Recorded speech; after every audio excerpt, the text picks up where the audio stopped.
Bismillah Rahman Rahim.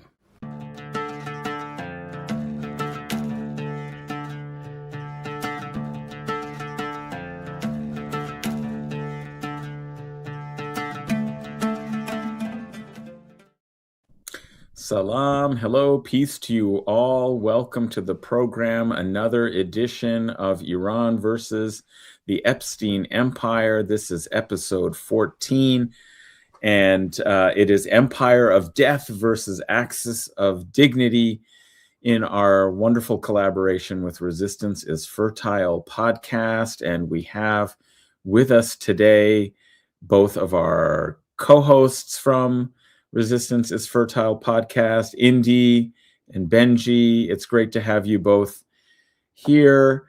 And we have a, back by popular demand, a very, kind of special guest, Sina Rahmani from East as a podcast, producer extraordinaire, ranter in chief. Welcome, Sina. It's good to have you on. Oh, you're muted. You're muted. Oh, that's uncharacteristic. That somebody.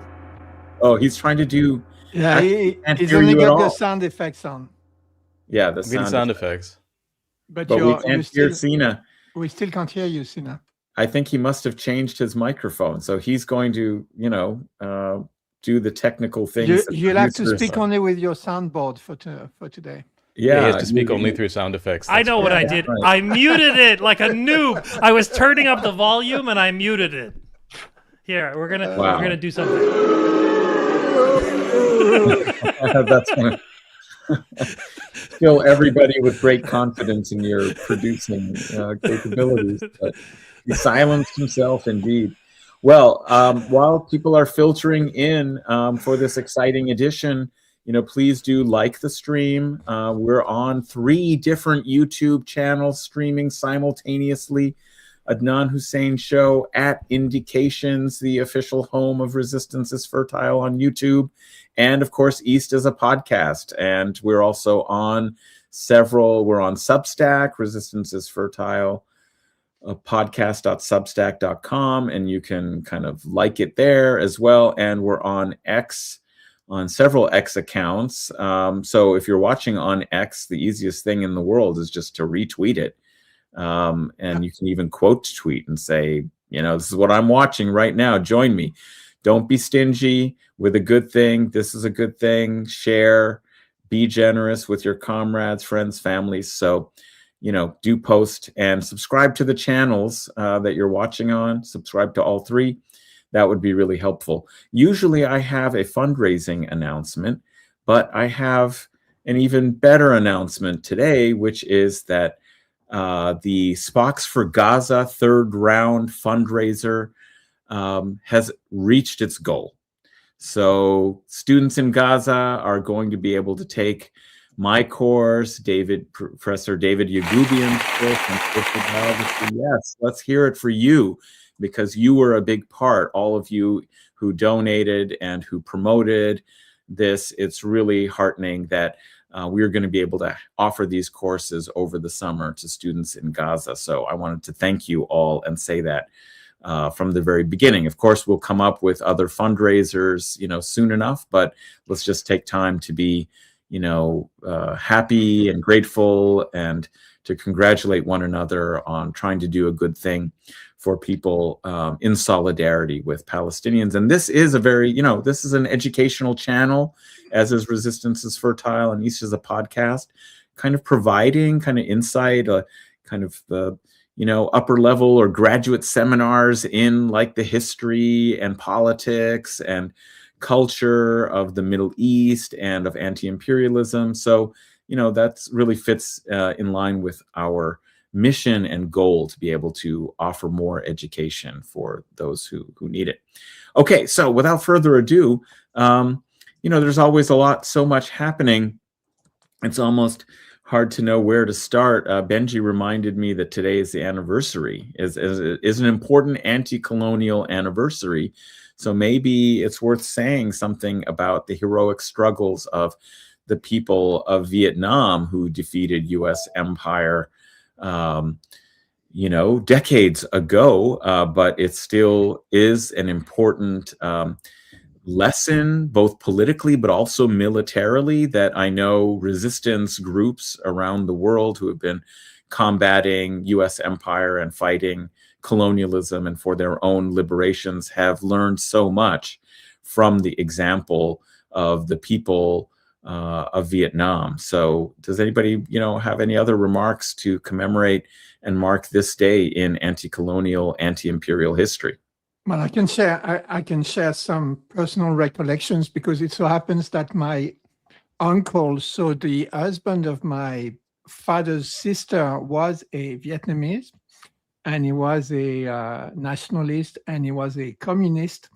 And so I used to go to their flat fairly often, and the place was absolutely plastered with Vietnamese posters. I remember one in particular which said Vietnam, Cambodia, Laos, victory, all in red and very flashy. So I was raised in this ambience. This isn't what made me an anti-imperialist. That was the first 9/11 in 1973, when there was the coup in Chile, and my uncle helpfully informed me that this was the CIA, which made me a lifelong anti-imperialist. And, everybody was, of course, making fun of the commies, of the tankies, as they were not known as at the time, for making stuff up. But lo and behold, 30 years later, it was indeed the CIA. And this coup in Chile is what started the neoliberal rollback all over the world.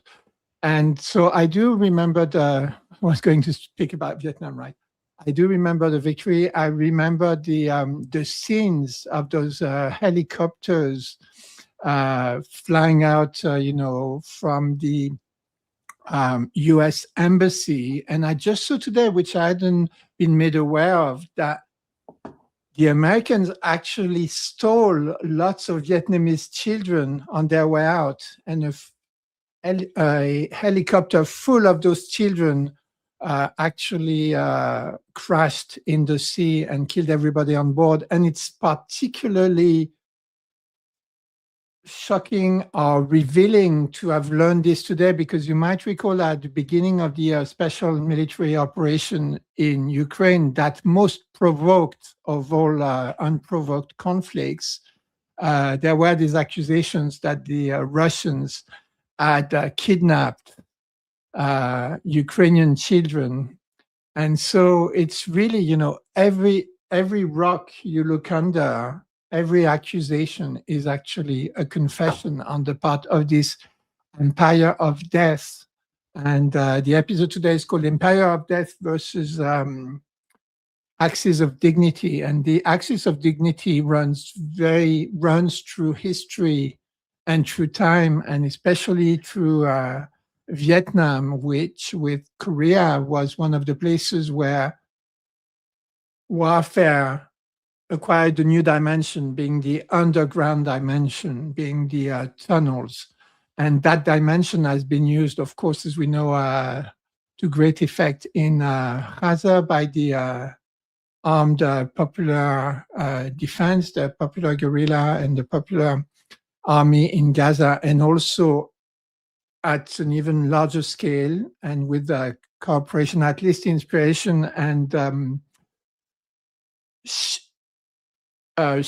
sharing of knowledge from North Korea by our brothers and sisters in Iran and their incredible underground missile cities, underground fast Navy boat cities, and now, as we all know, underground meme cities from which precision narrative guided ammunition comes out in the form of Lego videos and other artifacts of Western culture.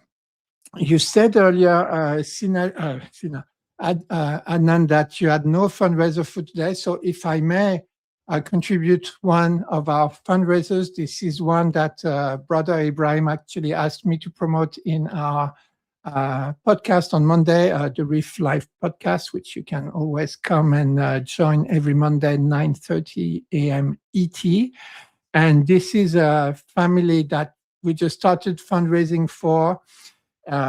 Fatima is a mother of 3 children in Gaza, and she has absolutely nothing. So I already hold 5 fundraisers, but this is not one of the one I hold, but it's one of the ones that Ibrahim, whose heart is so vast that he's always finding people who have absolutely nothing and who need support.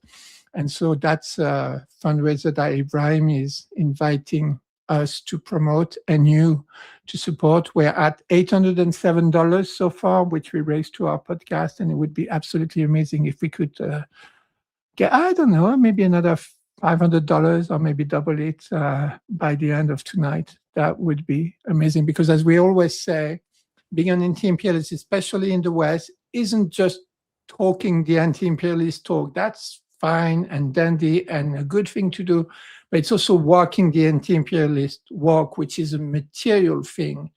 And the most material thing we can do is help people who resist simply by existing on the land. By refusing to stop existing on the land is the most material form of resistance. And it's one form of resistance that we in the West can legally support. And we can do that through those fundraisers, those verified fundraisers that we know go straight to the people who resist. And as Comrade Mao said, the gorilla needs to be like in the people like a fish in the water, and the best way to nourish the gorilla is by nourishing the water, being the people. So hopefully that will have inspired some of you to contribute. And I always say even $1 does it, because it nourishes their soul to see that you took the trouble to give even $1. And please make sure you don't give money to Chuffed, because they have this kind of sly little thing where if you don't pay attention, they will make you donate to Chuffed, and you would be much better advised to increase your donation if you're prepared to let Chuffed take it out of. Yeah, I'm very happy that we've been able to raise, actually, not just, to me, it's significant amounts. We've been able to raise hundreds of dollars for people in Gaza, but also just to show that they're not forgotten, because Israel is attacking these people because they are important. There's a reason that they're attacking and trying to kill them, and we need to support them because they are important. They really are the heart of resistance. But while we're talking about Vietnam, I'll just read a few quotes from Ho Chi Minh, who I think everybody should read. He's, again, like I read the Quran for news, you can read Ho Chi Minh from the 60s, 50s, and I think he died shortly afterwards. But you can read him, and it sounds like he's talking about current affairs.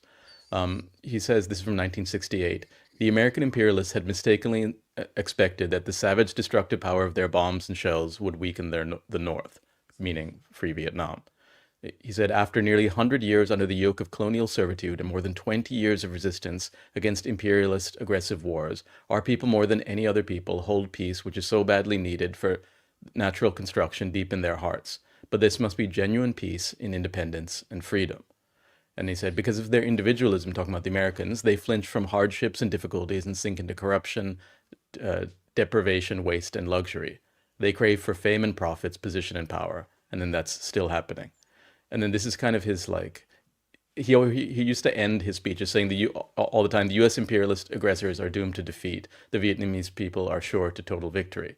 And then this is when one of his last speeches before he died, he said, the war of resistance against U.S. aggression may drag on. Our people may have to face new sacrifices of life and property. Whatever happens, we must keep firm to our resolve to fight the U.S. aggressors till total victory. Our mountains will always be, our rivers will always be, our people will always be. The American invaders defeated, we will rebuild our land 10 times more beautiful. And I think the Vietnamese example is very important because you can see they were fighting for hundreds of years. So I think some people maybe lose patience after seeing one bit of bad news or one bad week. And you have to understand that these are generational struggles. As painful as it is, Palestine has been fighting since Al-Qassam. It's not the Al-Qassam brigades, since the man Al-Qassam in, I think, the 1920s. And British imperialism before that. This is a long struggle, but the Vietnamese people never lost hope through very desperate circumstances. And as long as the resistance doesn't lose hope, why should we, who are not doing anything, lose hope? Excellent point, and it just reminded me because Benji was talking about the helicopters leaving the roof of the U.S. embassy in Saigon at the end of the war and the victory of the Vietnamese people. And we just recently passed an anniversary ourselves on April 24th, 1980. Right. So very recent, just a few days ago, was the anniversary of the failed Operation Eagle Claw, where a number of U.S. helicopters with, special forces were involved in an attempt to, undermine the Islamic Republic of Iran that was just being established in the course of the revolution. And there was the period where U.S. Let's just be honest. U.S. spies. I mean, the embassy is now the museum for the den of U.S. espionage. It's called the, Jasuskhane. And these helicopters were, brought down, and again, there are always these stories about how it was all these mechanical failures, but we can say there are different ways to narrate this story, but it just reminded me of that. And Is also this Tabas? This is called Tabas, right? Or yeah, the location where it happened. yeah, because I heard yes, because I've heard Iranians referring to that, and like I, being American educated, actually had never heard of it. I know more about they made that movie that Ben Affleck movie where they go and like rescue some Canadians. It's amazing how they actually just overwrite history with like movies and make all these losses into victories somehow. Yeah, that's right. Oh, They tell us actually, I mean, all the time that colonialism, that was a long time ago. You guys can't keep remembering and bringing that up. I mean, this is just like unhealthy. It's in the past. I mean, that's not not relevant to us now. But if you actually, I was thinking about that when I was, in Italy, for example, on the Adriatic coast, in this small city on the coast called Manfredonia.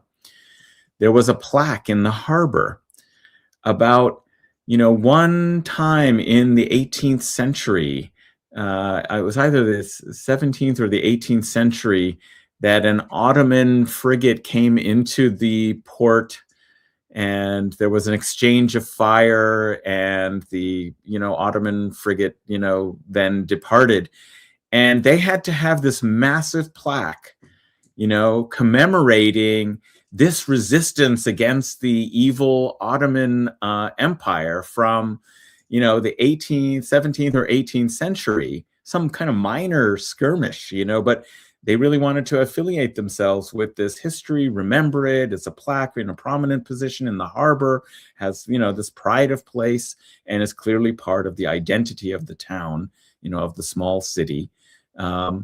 And I thought, they tell us that we should forget that they slaughtered 2 million people in Vietnam, or that they killed 1.5 million or up to 2 million people in Iraq, or, that there were tens of millions in engineered famines in India in the late 19th century, or even in Iran, where there was a famine because it was the British who cut off the Strait of Hormuz from food that would be brought in during its occupation in the, at the end of World War I.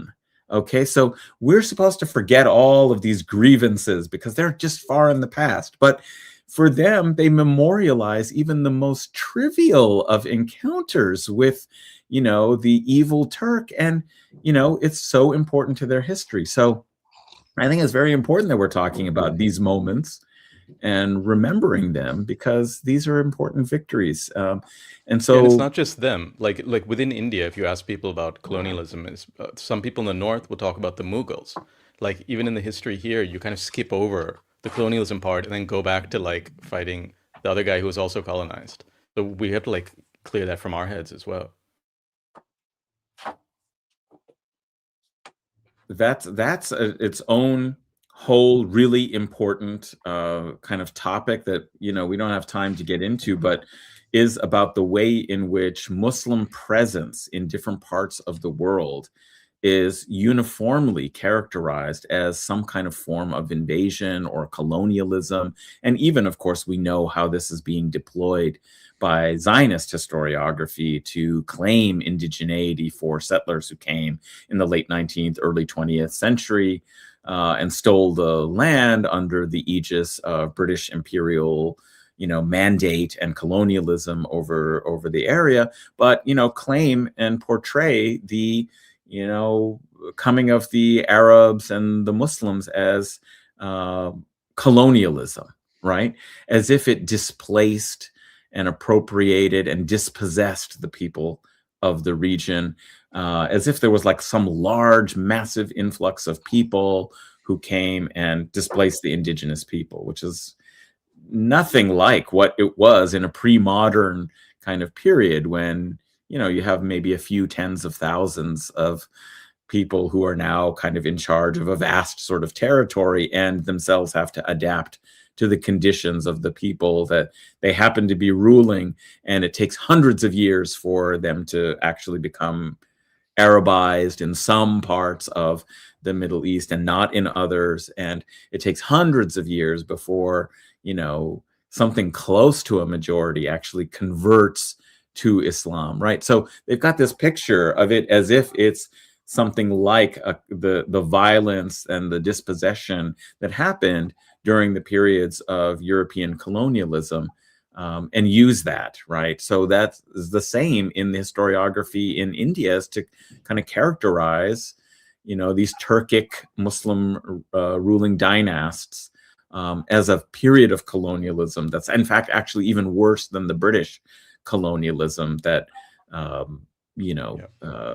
actually conveys status, right? Like it's like that we were colonized by the British, so we have the status because now we know about Western culture and civilization and speak good English. Like it's in a way its own way of developing a certain kind of sick prestige in the colonial and post-colonial era. Yeah, that's my whole class, man. Be careful. Yeah, that's my whole people.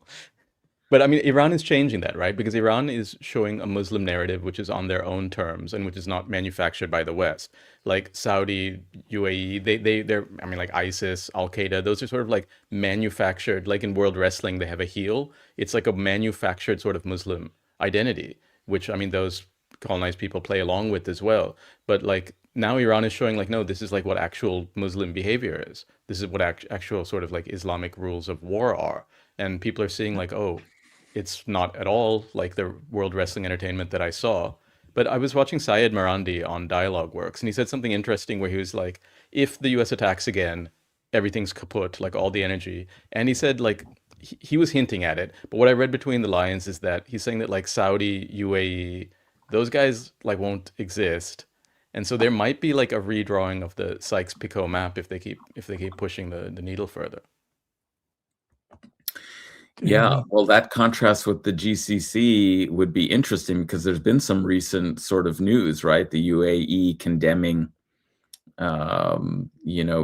There's an effort at the UN to condemn Iran's control over the Strait. But wasn't there a spokesperson on some program recently who, said that, well, Iran is just so jealous of us because we're so wealthy and so developed and we have such a modern society, and they're not as wealthy and elevated. What it reminded me of is the 9/11. Why do they hate us? Oh, they're jealous of our freedoms. They hate us for our freedoms. But now why do they hate us? Because our shopping malls. I think Iran has bigger malls than them, but like that's the sort of measure. It's like, do you have like malls and like Gucci bags and influencers? Yeah, no, who's going to outdo the Iranian consumer class for the Gucci name brands? I mean, Sina could tell us about that. Sina, we've got to bring you in here, especially when we're talking about the GCC. Right. And Gucci. Yeah. The Gucci tea. Oh, that's all. I mean, in terms of what you said, Indi, yeah, no, there is, I've said this before. There's a funny irony to all of this, which is, you know, Netanyahu flexing and saying, "Oh, we're redrawing the map of the Middle East." And it's like, yeah, you are, but not the way you wanted it. Because, like, what the map is now missing 14 major American bases.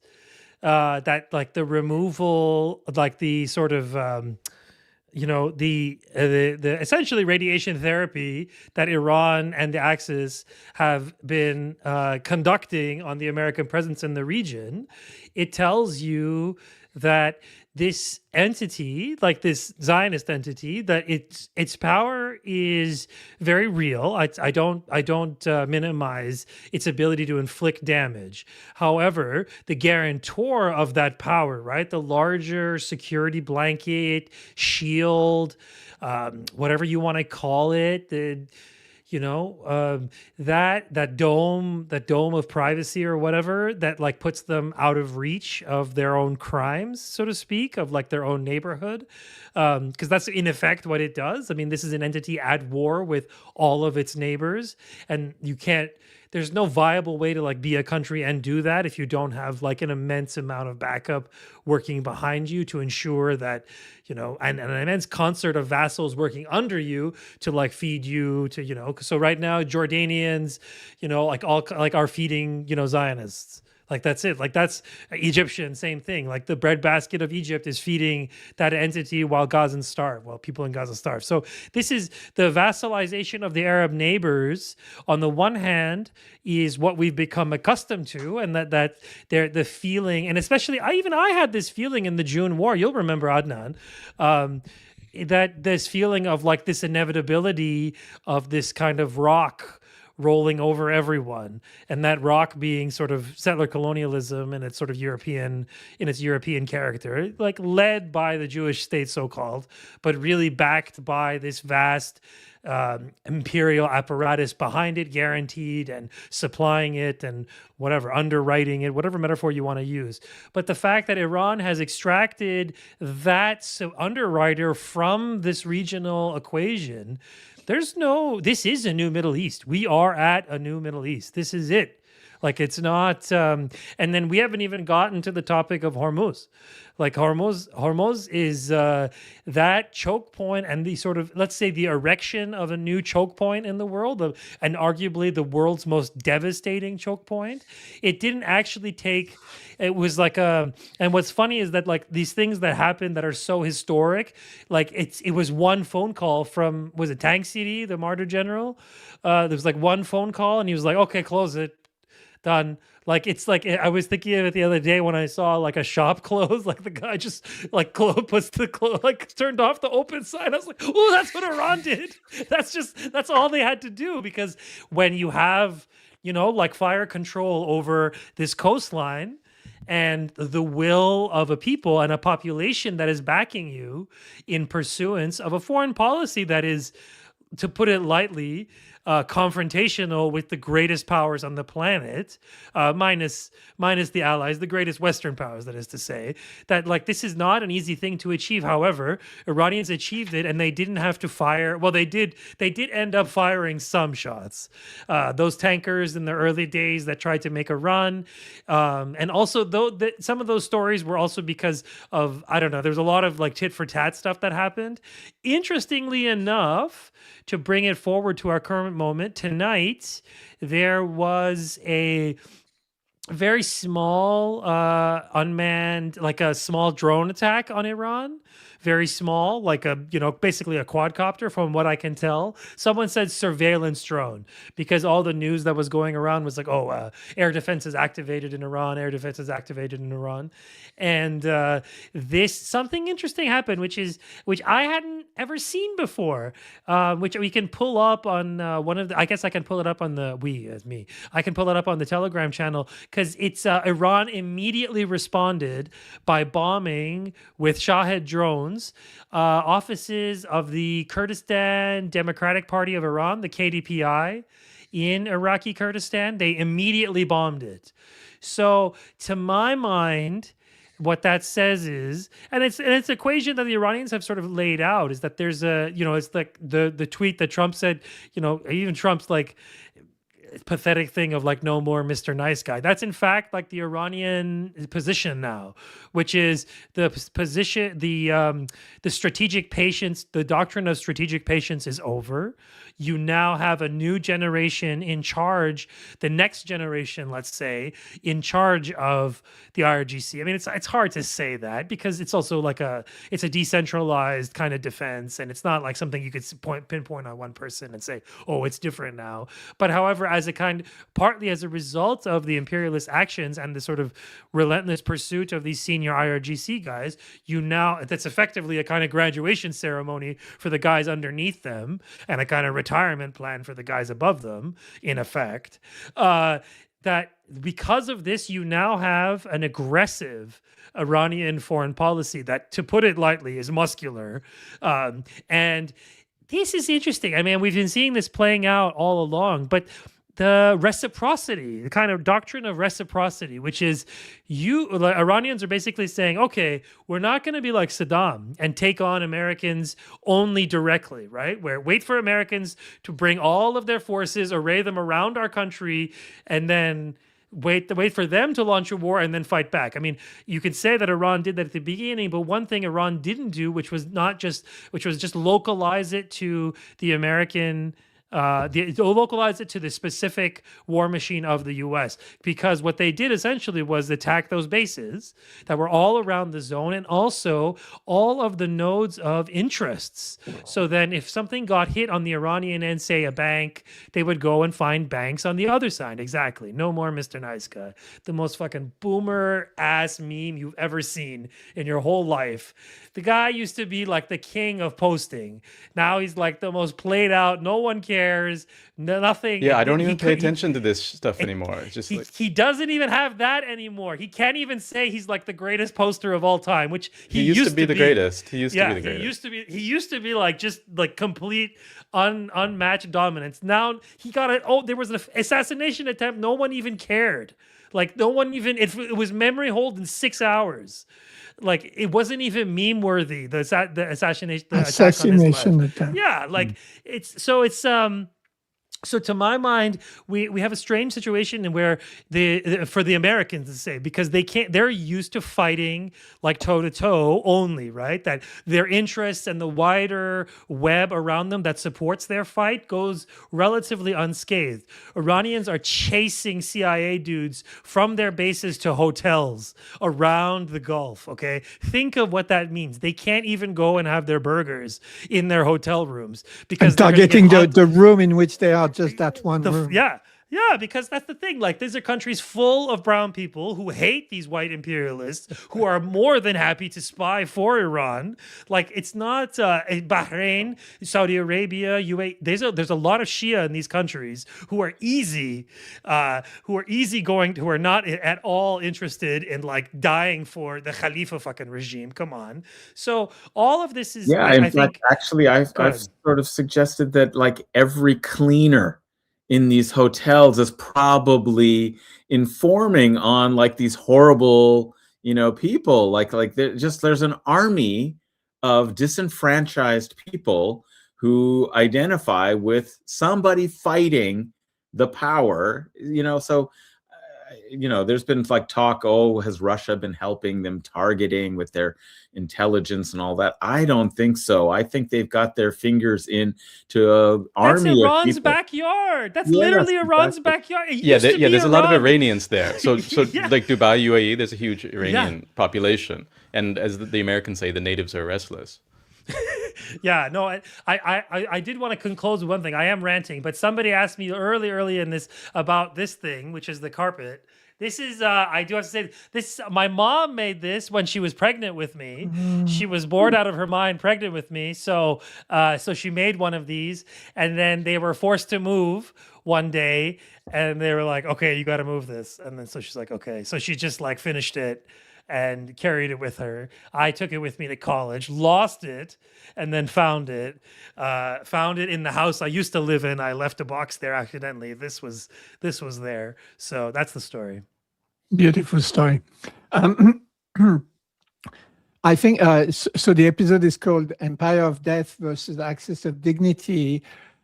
Another example of that is the fact that the empire is weather forming to cause drought in Iran and Iraq, right? Since Iran has actually destroyed all those radars, rain has come back to Iraq, rain has come back to Iran.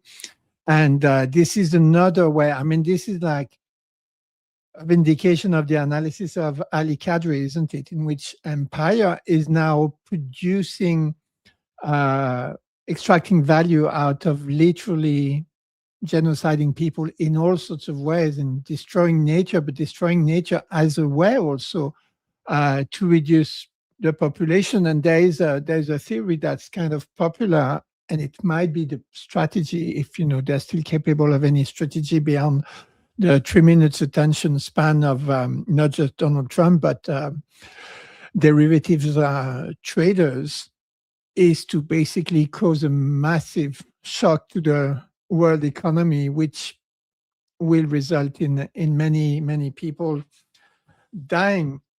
But there is something going on, I think, is very important, and it goes a little bit with that meme of no more Mr. Nice Guy, and it's got to do with the empire losing its grip on narrative. If we go back to Vietnam, one of the most enduring popular images of Vietnam was from that disgusting film Deer Hunter, in which there is this scene of an American POW being forced to play Russian roulette by a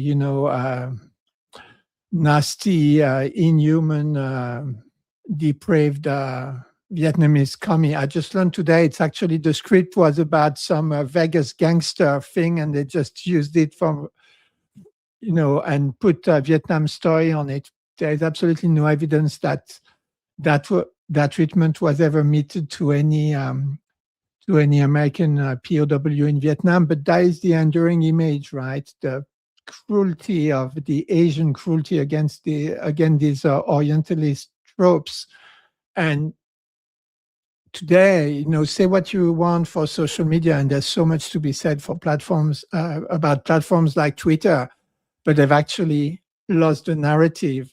And you see this in the Lego videos, because I think what it is, I did a tweet about this, is the West has theorized that wars were mostly won on the narrative battlefield, and now you have those young guys, very smart.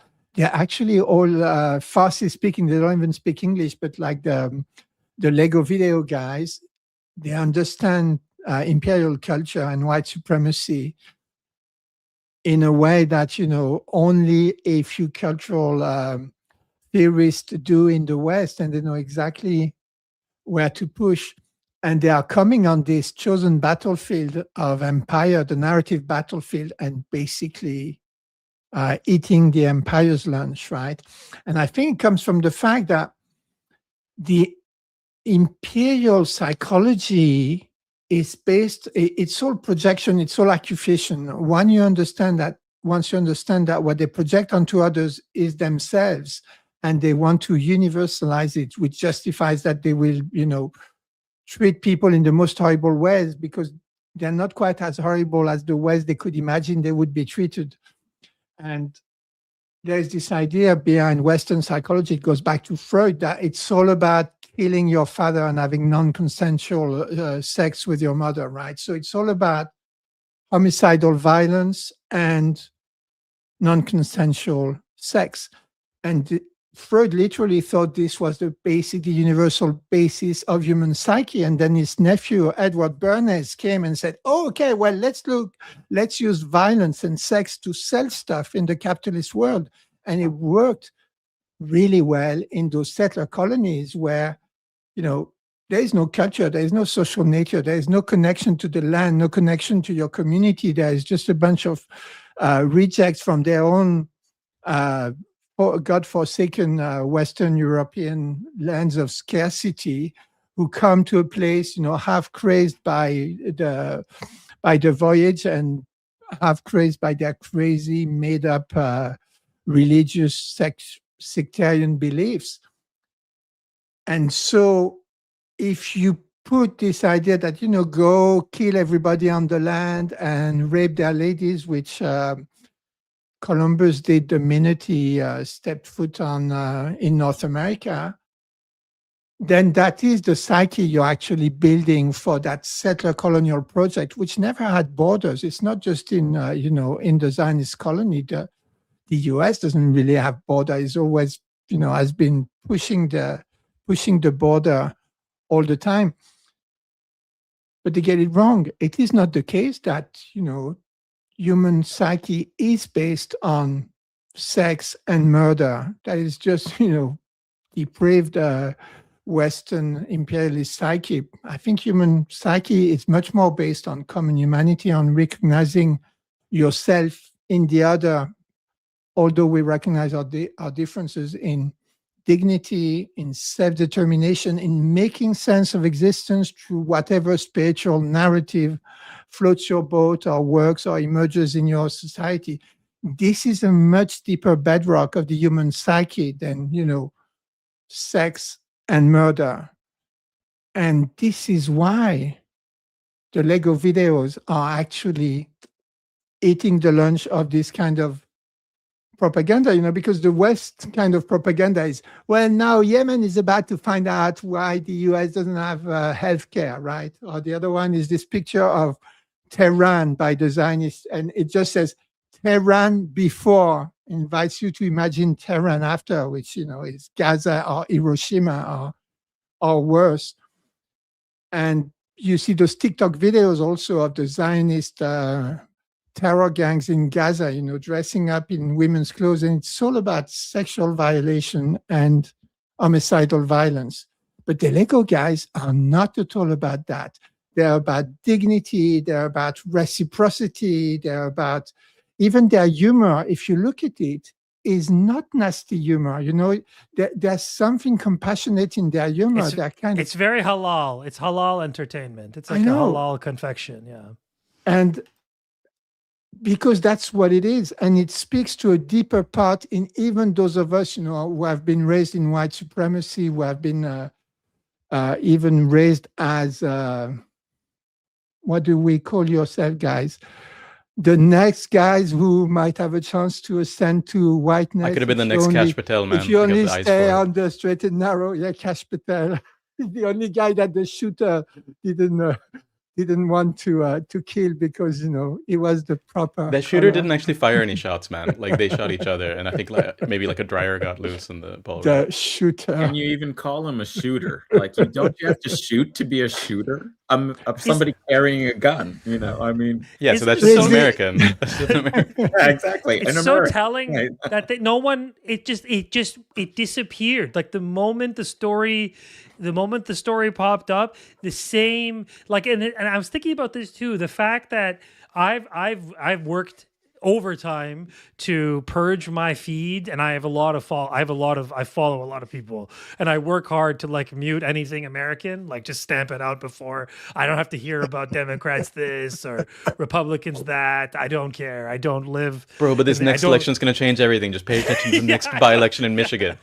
Exactly. I don't have to do any of that. And then even then I noticed that the muted nature of anything to do with America online, and it's just okay, who cares? I will say this about the Lego videos too. There's an important thing which I don't know if there's been any look into this, but there's one thing Iranians managed to figure out with the Lego videos, and Lego itself does this, is sort of bypassing racialization, because everyone's just the Lego color in that movie. Mm-hmm. So you can get over it's like they almost found a way to bypass 5 or 1,000 years of Islamophobic racism and be look, we're humans too. You're a Lego person. I'm a Lego person. We can translate that. And on top of that, it's very halal. It's easy to make. It's replicable. It's the perfect antidote to this kind of new revanchiste, like Pete Hegseth. Like Pete Hegseth, and like I remember a few months ago was lecturing generals, and this guy is like a nobody. This guy has accomplished nothing, elevated to his rank from some political thing. He like took flack once in Iraq, and he made it his whole fucking personality. And Well, he's now apparently he drank elevated. his old frat under the table, didn't he? Well, I mean, I imagine there's a lot of U.S. generals in higher places that are like this too, who have like martinis for lunch. Have you seen his bench press though? That's like the qualification. Yeah, but like that's the thing. Like there's a desperation in all of this chudness that says like, no, dude, we're cool. Like it's like the uncle from Napoleon Bonaparte. Napoleon Dynamite. Bonaparte, Yeah. Yeah, Napoleon Bonaparte, Napoleon Dynamite. It's like that kind of desperate, pathetic, like, oh, we still have it. Like, oh, it's 90 again, and we're kicking Saddam's ass. Oh, we can do the highway of death in Iran this time. But everything they tried to do failed. And one thing like caused like another sort of calamity, and they had to move on. The very fact like that they're wrestling, that the disastrous attack on Esfahan, sequel to Operation Eagle Claw, and the fact that they tried to sell that as like, oh, we got our pilot out. Like there are consequences to this in the U.S. military itself. Like there must be generals or whatever commanders, like there must be dudes who are like, this is a stupid waste of money and people. What are we doing? We are losing the basis of our power. But I guess at the end of the day, if you're a U.S. general, your job is to provide profits to like Raytheons and like retire with like 6 boats on Cape Cod. Like your job is not to like be a successful military commander. Your job is to like just procure enough so that you can get some of the graft or whatever. So it makes sense that we're here. It's just the reality is that Americans lost their hegemony. Like this is just straight up, they lost. I mean, like don't believe, if you don't believe me, like watch John Mearsheimer. Mearsheimer, one of the few honest liberal intellectuals left. Okay, like one dude holding up, he's like the meme of like the nacho holding in the lock or whatever. Like that's all it is. It's all just John Mearsheimer being the only person being like, are we crazy? Like, have we lost all sense in all of this? And because he today was like this on one of these shows that he does on a daily basis, it seems. Like this is a calamity. We've lost it. This is the biggest disaster of all time, foreign policy calamity of all time for the United States. Like I think on now, Daniel Davis, it was. Yeah, that was today. It's interesting that another thing I was thinking about today is that like they're always I watch a lot of Iranian state TV. There's always there's always like English or Persian translated and subtitled and dubbed. They go through the work of dubbing all these clips. So like clips with like Tucker talking to Jeffrey Sachs, they had that.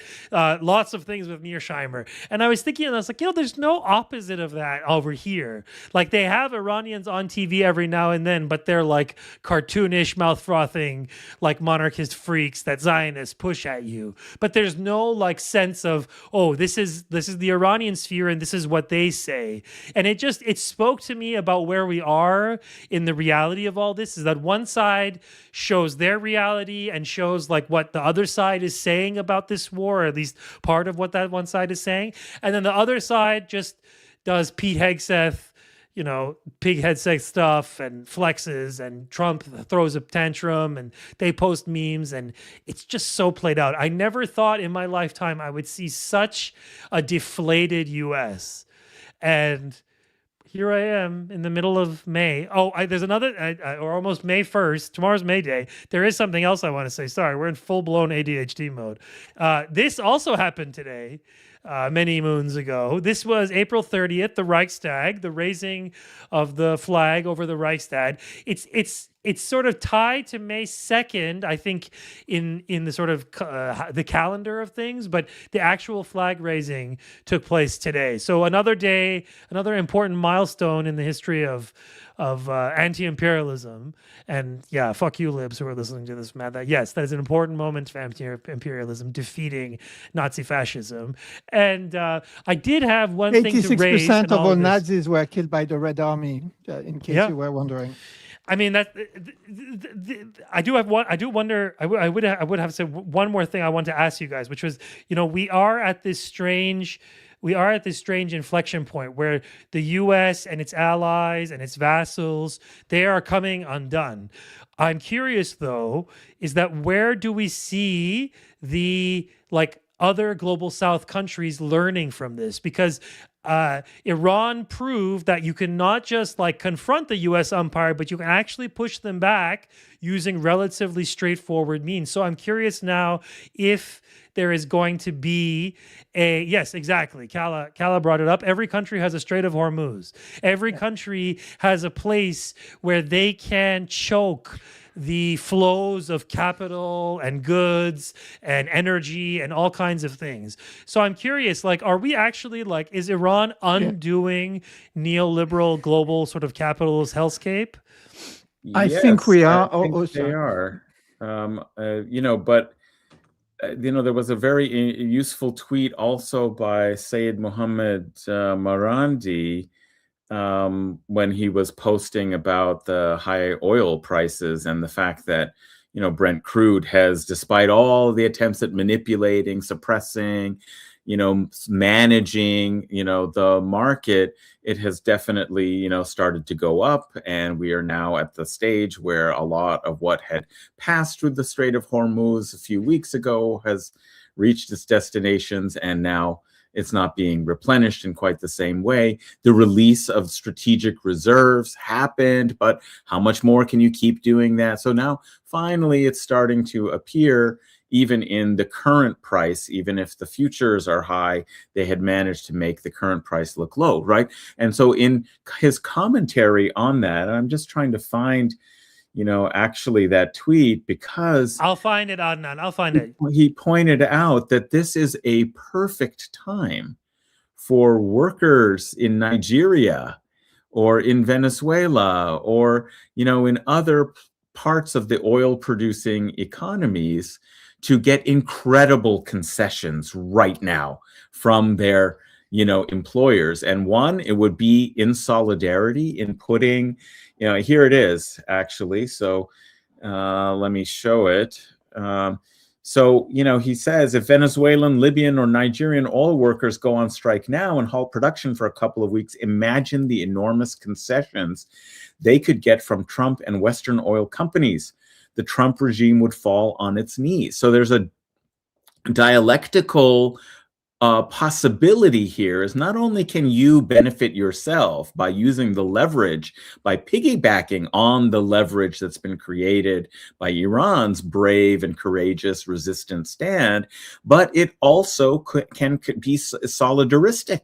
It helps you, but it also is solidaristic in helping Iran in this moment of defeating the US empire and really unraveling it on a more global scale. So I said, this is exactly the kind of strategic thinking populace and workers should be employing right now against imperialist capitalism.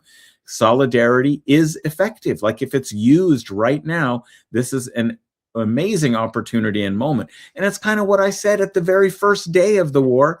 I said, hey, this is a great time for China to, maybe reunify, in Taiwan. It's a great time to, break the blockade of Cuba, because the U.S. is tied in what will be a morass, a defeat in West Asia. So other world global regions really need to be thinking strategically about, what the possibilities for leverage is right at this moment and how to use that properly. So I hope other places recognize that they have, in this global economy that's so networked, there are, nodes in every place that can be, leveraged in the supply chains, in the production, resources, etc. In this kind of networked globalization. And in fact, this is exactly how it's supposed to, right? The whole theory really should have been that by extending capitalism and its tentacles throughout the entire world through imperialism and globalization, that in fact it was creating the conditions by which resistance to dismantle that system and replace it with another was actually being enabled. This is in fact actually how it should work. And so we just need, some kind of consciousness, organization, a bit of courage, and actually we could see this really kind of unravel very quickly. I really do hope that, but I'll be honest, like in Sri Lanka yet, I don't see anything like that. So it's May Day in Sri Lanka already, and we have a nominally communist government. So there's red and hammer and sickle and stuff everywhere. But the economic program is still run by the IMF. So we still have to stick to IMF, whatever. And yesterday, the foreign minister met with the Israeli ambassador, which pisses off everybody in that party and most people in the country. But the fact is that after they kicked the Palestinians out, after October 7th, the Palestinian workers, the people that filled the gap were Sri Lankan workers and Indian workers and people like that. And we have thousands of our own, effectively, hostages in there. And we're still sort of on that imperial teat. Like, we're still, I can't speak for other countries. I was speaking to David from Nigeria, and it's almost like the same mentality as well. You have to understand that Iran took Iran could have closed the Strait of Hormuz at any point. They've been hurt and humiliated for decades. Their people have taken real losses. Their children have gone without medicine, but they kept that thing open. And they only did it when their back was absolutely against the wall. They only did it when when Khomeini was assassinated and their children were killed in front of them, and that's when they did it. And so I want it to happen, but then to expect Sri Lanka, people won't give up a little momentary comfort for, you have to be like on the ground to stand up, it feels like. But I do think things are changing in some sense, in that we're like reorienting, as in we're just getting oil from India, which is just sipping it from Russia now. We'll take it from Iran. We really don't care, and we're fine. And we're getting like all solar and electric vehicles and everything we're getting from China. So there's a quote from Ho Chi Minh. We were talking about propaganda, which is kind of relevant. He was kind of talking about the sort of pillars of imperialism. He said, the US imperialists supply their henchmen with armaments to massacre the Indo-Chinese people. They dump their goods in Indochina to prevent the development of local small industries.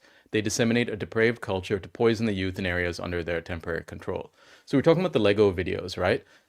The American culture can no longer reach the youth anywhere. So my daughter started reading the news, we started sending her some news stuff, but we can't send her anything from a US president. As in, the sitting US president cannot be shown to a 10-year-old, which when I was growing up was not the case. I could read the paper and not, my parents, without exposing me to like all sorts of crap, until Bill Clinton, of course. But like, you can't do that anymore. But the Lego videos I do show my children, because they are halal, and they are correct, and they like make sense. So the culture has shifted. And again, what kind of like stresses me out, honestly, about the Iranians is they're doing this sometimes in their second or third or like fourth language. And this is like not even their relevant area of study sometimes. Like, and I'm just like, oh man, like what have I done with my life? Like, because they're like a nation of obnoxious overachievers, people are realizing. I come from a family of Iranian overachievers. I am a massive underachiever. I like everybody in my family can master a thing in like 3 weeks. You give my mom like a new task, she like, that was the first carpet she ever wove. Look at the job she did. Okay, that's Iranian. Yeah, so any Asian mother would be like, that's your life, Puta. Like, you need to finish the carpet. Like, what are you doing? But this is, I mean, look, for a long while, education did seem like, I'm not like highly educated, and it seemed like kind of bullshit because of the way the people in the West are doing it. But now I'm like, oh man, I should have gone to school. Like, but so that pillar, the cultural pillar, they've lost. And then there's also the goods. He also talked, they dumped their goods in Indochina to prevent the development. Like, what goods? Like, what American goods can I buy now if I want it? Like, I think in Sri Lanka, they made us, through like all the IMF and all that crap, switch to like US LPG for cooking gas. But like, McCain said that Russia was a gas station with nukes.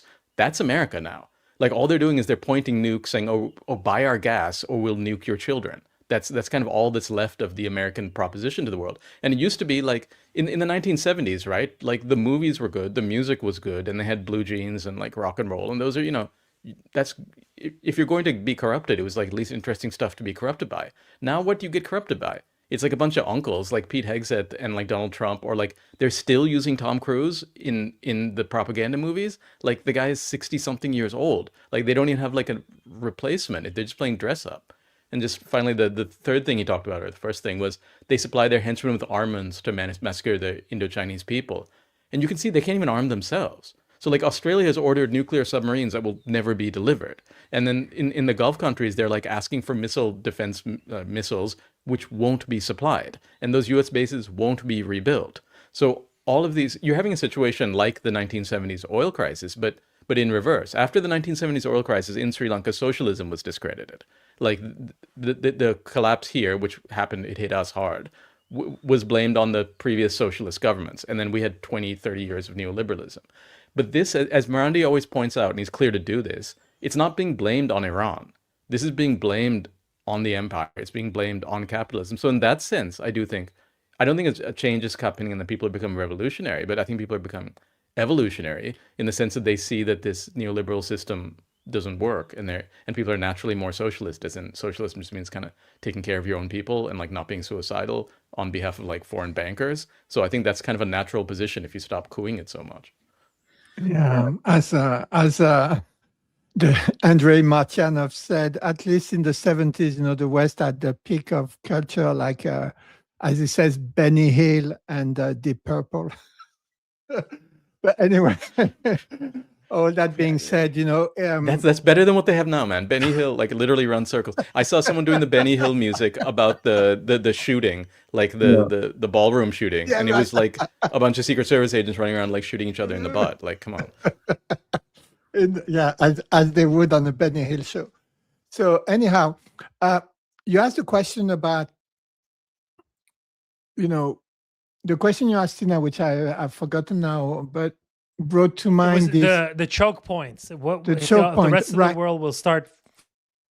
Yeah, but what came to my mind was, in 1947, this Russian engineer who wanted to design planes, I think, he ended up designing weapons, and he was Mikhail Kalashnikov, and he produced this amazing automatic rifle that was known as the flag of countries all over the world. The great equalizer, right? It was the great equalizer because it put in the hands of the people a weapon to defend themselves that was vastly superior to anything that the US came out with. These M16s, you get a bit of sand into it, they stop working. And we are seeing the same thing today, like the pillars of the West. There was also this monopoly on knowledge, right? This is really what sustained, at the end of the day, violence and the monopoly on technology of death, right? But shout out to this Russian lady who did Sci-Hub like about 20 years ago. Now all the science is everywhere. Everybody has access to it. And so you get Iran producing these Shahed drones, the famous flying mopeds, who are the great equalizer, and the drones are the great equalizers. You see this in Lebanon today, right? Where literally today the Zionist terror gangs are pulling people out of northern Lebanon because they are literally getting smoked by $100 drones with those fiber optic cables that are unjammable, right? And today they had an attack with 5 of those, and that puts the fear of Armageddon into those crazy. This is from the Ukraine war too. Like this was partly what brought this out of the Pandora's box that they opened in Ukraine is now butterflying affecting them. Sorry, I'm mixing metaphors here, but all the way across West Asia, now they're in this situation where the reality is, I believe that Hezbollah was hoping for an Israeli invasion. That this is exactly where you want a Zionist entity to pursue its policy of expansion, because then you can't just expand with an air force. You can't just have planes and bomb people. You have to move in. You have to set up bases. You have to set up roads. You have to connect it to your ongoing land. And the fact that they can't even, remember, they didn't attack them in South Lebanon only. They attacked them inside Palestine. So now about 150 kilometers deep. Yeah, no. Yeah. Well, with this today's attack was 150 deep. Was it today, really? No. Today was on the border. That was their maximum range. Oh, maximum range. No, but I mean today they are using FPD drones inside the entity, which inside is the like, entity, yeah, and they smoke this kind of yeah, munition APC. truck, Yeah, it was like yeah, something and like that. it Yeah, was in the courtyard of a synagogue of all places, right? yeah. And so, Wow. so now the Zionists are kind of whining that their Dude, holy the Zionists like blew up synagogues, like they targeted them in like Iran. That's like Yeah, Iran. they did. There was Well, a video known now. going around of an Iranian guy complaining. He said, "Oh, they told me to move beside the synagogue. They won't attack the synagogue. They attack the synagogue. Yeah. I want my money back." So guys, I haven't quite finished my points, but keep on donating. We have 6 donations already, 879. Please donate. Even $1. Somebody donated $3. Thank you very much. You know, small donations mean a lot. Please do donate. It's not enough to talk. It's not enough to consume content. It's very important to do something material. And one of the things we can do is to send back some of that money that our imperialist overlords extract from our brothers and sisters in the global south. And the last dimension of that great equalization is really the information space, because, you know, once again, say what you want about social media and the control by the imperialist Zionist forces over most of the digital public square. Information is much freer, circulates much better than before. Like the information game of the Iranians would not have been possible in the information environment that we had at the time of the first and second Iraq War, at the time of the Vietnam War. You know, I was there. I remember you had just the MSM. You had to decode it all the time. And then you had those militant newspapers, which didn't have that up-to-date information anyway and weren't that accessible. So that is equalizing the field in a way that I don't think the imperial overlords could have imagined, and that I don't think they control, and which is why all their cunning plans tend to fall flat on their faces. And one last thing that I found absolutely stunning this weekend, which also says something about, you know, those inflection points. If you care to look, you will see them absolutely everywhere. And this is in a different field, but it's in the field of artificial intelligence, right? Turns out that most big US firms scan their CVs through AI. And there's a study that just come out that the AI will actually select for CVs that are written by that AI. So if you have ChatGPT scanning your CVs, it will select for ChatGPT written CVs, right? So eventually they don't hire for talent. They hire people who get their CVs written by ChatGPT. So they are turning their mega corporations into things that will kill themselves by trying to extract value by replacing folks with AI. Whereas in China, by the way, they just passed a law, I think this week, that says a corporation does not have the right to replace any worker with AI. And then there they use AI to automate tasks that can be automated, but not to replace humans. And I think that, you know, obsession with getting rid of humans, with extracting value out of eliminating humans, is actually folding in on itself. And that's another inflection point. So, you know, I feel very optimistic. And one last thing I would say is I actually trust the process, and I trust the axis of resistance. The empire cannot stop, so it will eventually commit suicide by AOR. And the more on the other side people show themselves to be human, to be reasonable, they're not becoming weak as a result, right? They can reopen the entrances to their missile cities that had been blocked by bombs and all the rest of it. Whereas on the other side, the US cannot produce those missiles anymore. So, you know, like I think I heard one guy said 80% of their Tomahawks have already been fired. So it's 50. literally It's probably running, 50. It's Yeah, 50, but it's still running on fumes, right? We are we are literally weeks away from having empty ammo storages on the Imperial side. So everything has changed. You see, even ceasefires have changed. They used to be, you cease, we fire. And that's not at all the ceasefire we're seeing in South Lebanon at the moment. And it's not the ceasefire we're seeing with Iran anymore. So the tables have turned, and it's all going in the right direction. And I wouldn't worry about Iran signing a bad deal, because literally this empire cannot stop. And so if we're talking about running on fumes, Adnan, I put something in the group, like the gas prices. Should we have a look at that? Because basically the last tankers to leave Hormuz on, let's say, February 28th, February 27th, they arrived in the US, I think, in the last few weeks. I don't think there's any more incoming.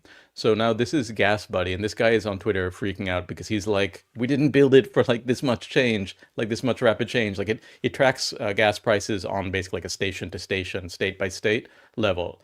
And this is Dude's the gonna have a national nervous average. breakdown. It's just getting started. He's like having a nervous breakdown. Yeah, so people are posting, oh, it costs this much here. And he's like, no, that's below cost. Like, they're losing money at, like, and he's talking about some, like, gas station like Tennessee. But this is the average price. And you can see it's going vertical, which is not good. You can see, I mean, it's good for us, but you can see that, like, it spiked immediately after the war because it should. But then you can see they kind of stabilized it based on market manipulation. So whereas China used its strategic reserves like strategically and didn't use them, and instead sort of they basically cut off exports, the US has actually increased exports through this period quite dramatically, because again, there's this illusion that the US is like run by people and hasn't been for centuries. It's run by corporations, and then these guys will sell oil wherever it makes the most money. There's no concept of a strategic reserve. That's just like your market manipulation reserve. And you can see they use that, but now it's run out. And it's not just that like the oil abroad is more expensive and the US is buying it more expensively. It's the oil that the US produces, which again isn't exactly the right type, but they're selling that on the open market. So oil is a sort of liquid, literally a liquid commodity. The prices should stabilize. But we've been seeing these huge spreads between Oman and Brent, between like WTI and then whatever we get on the side of the world here. And then those spreads kind of equalize because the guy's selling stuff there. Like, why would we sell it to these American people who we do not care about when we could sell it to other people we equally do not care about for more money, which is the one thing they do care about. And so these prices they've gone up. So it was at like 290. Now it's at 440. So for the US, that's painful. In Sri Lanka, I actually only know our oil price. I know that 25 liters costs 11,000 rupees because we have a ration, but they have no concept of rationing. They're just going to get, so if you don't do rationing, then you get shortages. They're going to get shortages. And I think they're maybe like a week out from that. So people are like, what Iran should do, whatever, like they've done it, right? It's like they fired the bullet 45, 50 days ago. It has hit the American brain, but because they like don't have a brain, it's just taking a while for the signal to reach the rest of their sort of zombie body. Yeah, very interesting points documenting the continuing effects. And it's not going to, even if they stop this now, it's going to have all kinds of ripple effects for maybe 6 months, a year. So as you say, Indi, they already did it. Like the damage is done. It could become worse, but it's already done. And this is going to have these big, consequences. It's interesting to think about what the future of the management of the Strait of Hormuz is going to be, and whether or not the empire will try to resurrect some kind of concept of international law that it has so dispensed with and destroyed in order to try and reconstruct some kind of freedom of navigation. You see that what was happening just recently in the UN. It's oppression of navigation, but go on. Yeah. Because Iran couldn't move, man. It is. I mean, but I saw something interesting that I thought, was maybe worth discussing. And I first came across it in Jadal English discussion that Ali Alizadeh had with Mariam Jamshidi, who's an international law specialist who wrote this kind of interesting piece that apparently has also had quite a lot of circulation in Iran. That appeared in The Nation on April 17th. Only one side, and it's been translated and is doing the rounds, like over there. Only one side has clearly broken the law in the Strait of Hormuz, and then in small letters there, and it isn't Iran. And so she was detailing and arguing about how Iran has kind of followed pretty carefully up to this point precedents that it could defend in some kind of legal process or at the UN. And in fact, they actually brought up many of the arguments that I think she used in their response to the US and other countries' allegations of violation of international law in the UN. They brought up quite a number of the arguments, pointing out that they have never, that firstly, the US has never, adhered and is not a signatory to the law of the sea, the famous kind of,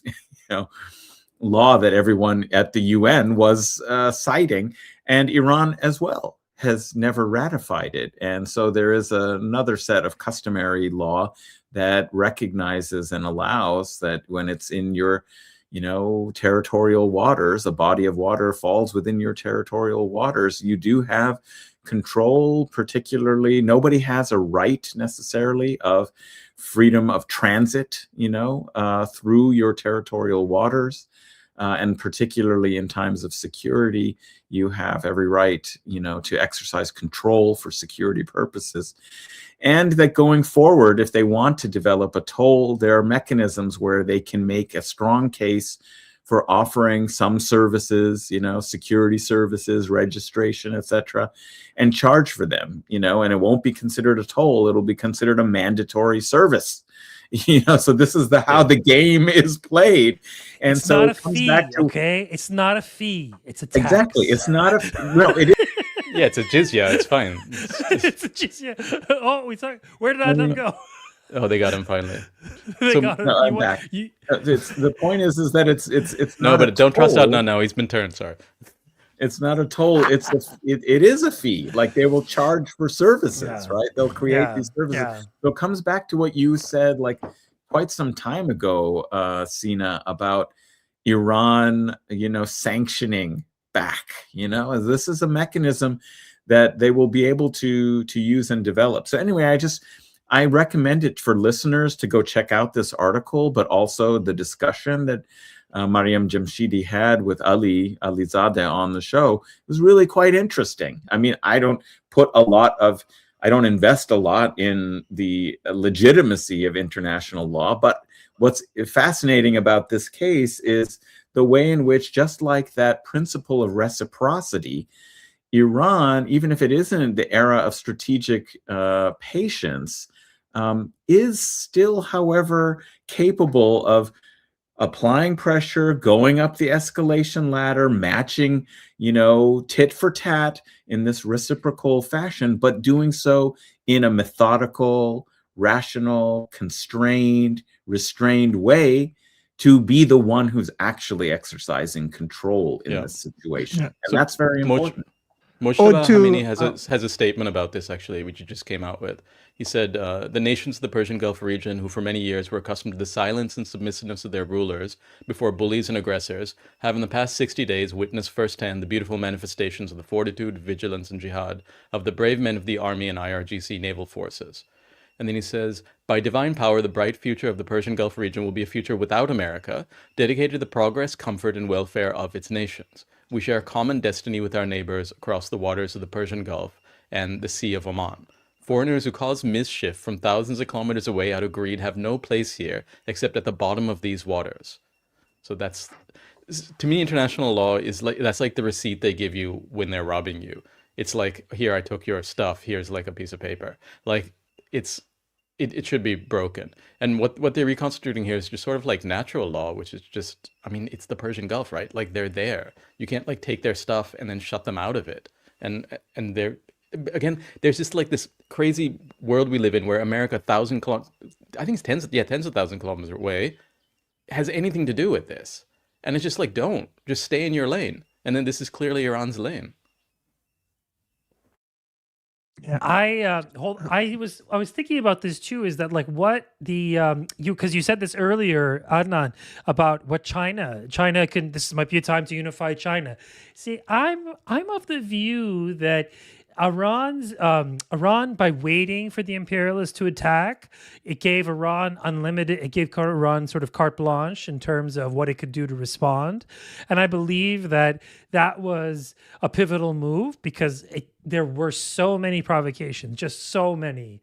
And everybody, including myself, were screaming, saying, like, what is this policy? What is this strategic patience? And it's only then did I realize, by waiting for them to attack, then you can say, okay, you attack. This is the consequences of your attack. We didn't do anything. We're innocent.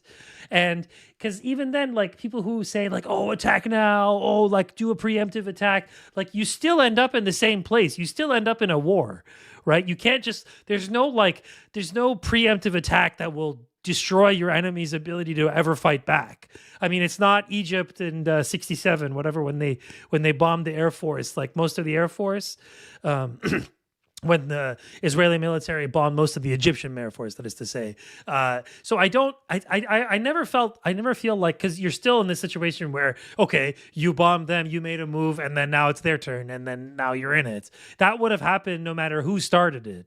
But the fact that the imperialists started it, they get to say, okay, now we're going to take, like, this is now the consequence of you starting this war. And on top of that, I had long said this, go me, hooray, I was right on this one. I said that, the global economy exists at the leisure of the Iranian people, which is to say that little strip of waterway it's incredibly important, and it exists. It exists as an artery and a vein, really, of global commerce, because Iranians allow it to. And in the meantime, they were suffering under a brutal siege, which was not like enforced with boats. I mean, it was in a sense, because they did raid Iranian boats every now and then, and Iran would respond and whatever. But it was illegal. It was a legal web. It was a legal blockade, because it said that, okay, we can't stop country X from doing business with Iran. We can't do that. We can't, like, preemptively. However, we can punish country X for doing business with Iran, and we have that economic, legal, juridical power to find you and hunt you down and take away your business and secondary sanctions and all this and whatever, right? And so this was their strategy, and it was an invisible, legal, juridical, kind of theoretical siege, very real, very practical, but it didn't have the kind of military force that the one now has. This military one is a lot less powerful than the previous one that Iran broke by closing Hormuz. Closing Hormuz made all of the American actions against Iran at the global level, and so, for instance, Canadians did the bidding of their Zionist masters and Zionist Zio-American masters, and they didn't allow the Palestinian or the Iranian FIFA delegation to join some meeting in Vancouver or something today. That's just, like, you can do that, but, like, that, guess what? Canadians aren't getting any oil from the, like, fucking Strait of Hormuz. Like, they don't really get much, mind you, but in the sense that, like, those products and that economy, like, there's going to be a price to pay for isolating and punishing Iran. Taking up the Zionist line on Iran, hexing people, chasing them, stealing buildings, just getting them out of, kicking them out of their jobs or whatever, hunting them down, going to their houses like they were doing a couple of years ago, and in like Toronto and stuff, being like, oh, this is an official from the Islamic Republic, and making, I mean, that's where we were at, that level of pathetic, desperate, like, in terms of chasing after anyone you can. But at the end of the day, through this war, by launching this war, it gave Iran the context it needed to make a run for it, to run the blockade, to break the blockade, and not just break the blockade, but impose their own. I mean, I will not stop saying this. This was a geopolitical wrestling move that will reverberate for maybe centuries to come if this is playing out the way it was, because it looks like, I mean, unless there's some miraculous 11th hour Hail Mary pass that I don't really see happening. I mean, the US empire is toast. It's cooked, as the Zoomers say. It's cooked. There's no going back from this. There's no. It's centerpiece of era petrodollar, Zionist foreign policy, and basically violent counter-revolutionary military action. It just won't work on a country as big as Iran. It just won't work. It can't work. And on top of that, anything they try, it hurts their own vassals. It hurts their own. They go after some. So, for instance, one of these days, Israelis will go after some big skyscraper in Tehran. They'll do it. And guess what happens to the Burj Khalifa, guys? It becomes the Burj rubble. Oh, that's definitely something nobody should wait for. Okay. Yes. Look, already, actually, when I was in Be Iran still in my beating December, heart. When I was in Iran in December, I saw near Van Nack Square one of the very tall buildings that had damage from the June War. Like, there's no need to wait. You know, the Burj Well, Khalifa. they'll take one. Maybe they'll wait till they take one down. I guess, but the Burj because isn't that a- seems it's Well- because that's the thing. It's like Iranians don't need to show that. Like, and there's in this too. People are like, how come like Tel Aviv doesn't look like Gaza? Well, some parts of Tel Aviv do in fact look destroyed. I mean, you shouldn't use Gaza as like a template for human destruction. But some parts of Tel Aviv did receive extreme destruction. Yeah. But it's the fact that Iranians are too busy. Like their strategy doesn't coincide with the Zionist strategy of just destroying all life. You don't need to destroy Zionist life in toto in order to defeat Zionism. You just need to defeat Zionism. You just need to remove the Jenga pieces that keep them alive. And Iran has been systematically doing that. Well, their So- main Yeah, goal, and their main goal has been taking out, because of the, as you're pointing out, Sina, the big stumble of the U.S. for, starting this war, right, is basically that they can take out the U.S. bases, they can, weaken the U.S. position in West Asia. Once that happens, then it's the spider's web. Then it's So I don't know if it's a all that's stumble, left right? exactly, and I don't know if it's a also stumble exactly. Sorry. and also they don't. I mean, I think they just said, officially, we've killed very few people died in the Gulf countries, and they don't neither need nor want to kill the Zionists, because there are problems, right? When they go back home, it will be up to us to deal with them and to Bro, it's like my problem. re-educate them or something. I hope not too many go to Sri Lanka, but you guys, you guys are gonna have to make sure they don't feel too welcome. But there was it's this, not going well. it's not at all, by the way, it's not at all, as ode to John Traddle said in the comments, it's not at all they're putting on the Hormuz. It's a donation. Speaking of which, Yeah, the IRGC is going to set up a Patreon. right, that's Just right, a shop. So Just there's listen been to our already podcast. two You have to listen to donations- our podcast to pass the Strait. Like, two donations to the appeal that No, listen to Brother this Sina pointed to, Mahmoud and Mohammed Project, and also more donations to Fatima. We are $38 short of 1,000. Please, let's get there. And by the way, we are 10 subscribers short of 2,000 subscribers on our Substack.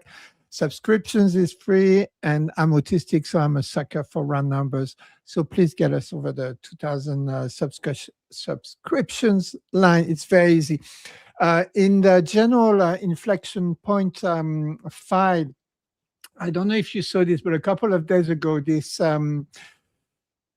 March insurance company, UK-based, said that shipping insurance companies have added a clause obliging ship owners to coordinate with Iranian authorities to ensure safe passage to the Strait of Hormuz. So it tells you who the new sheriff in town is. And I think Iranians, being, very civilized people, will be content with a charitable donation to the IRGC orphan fund or something.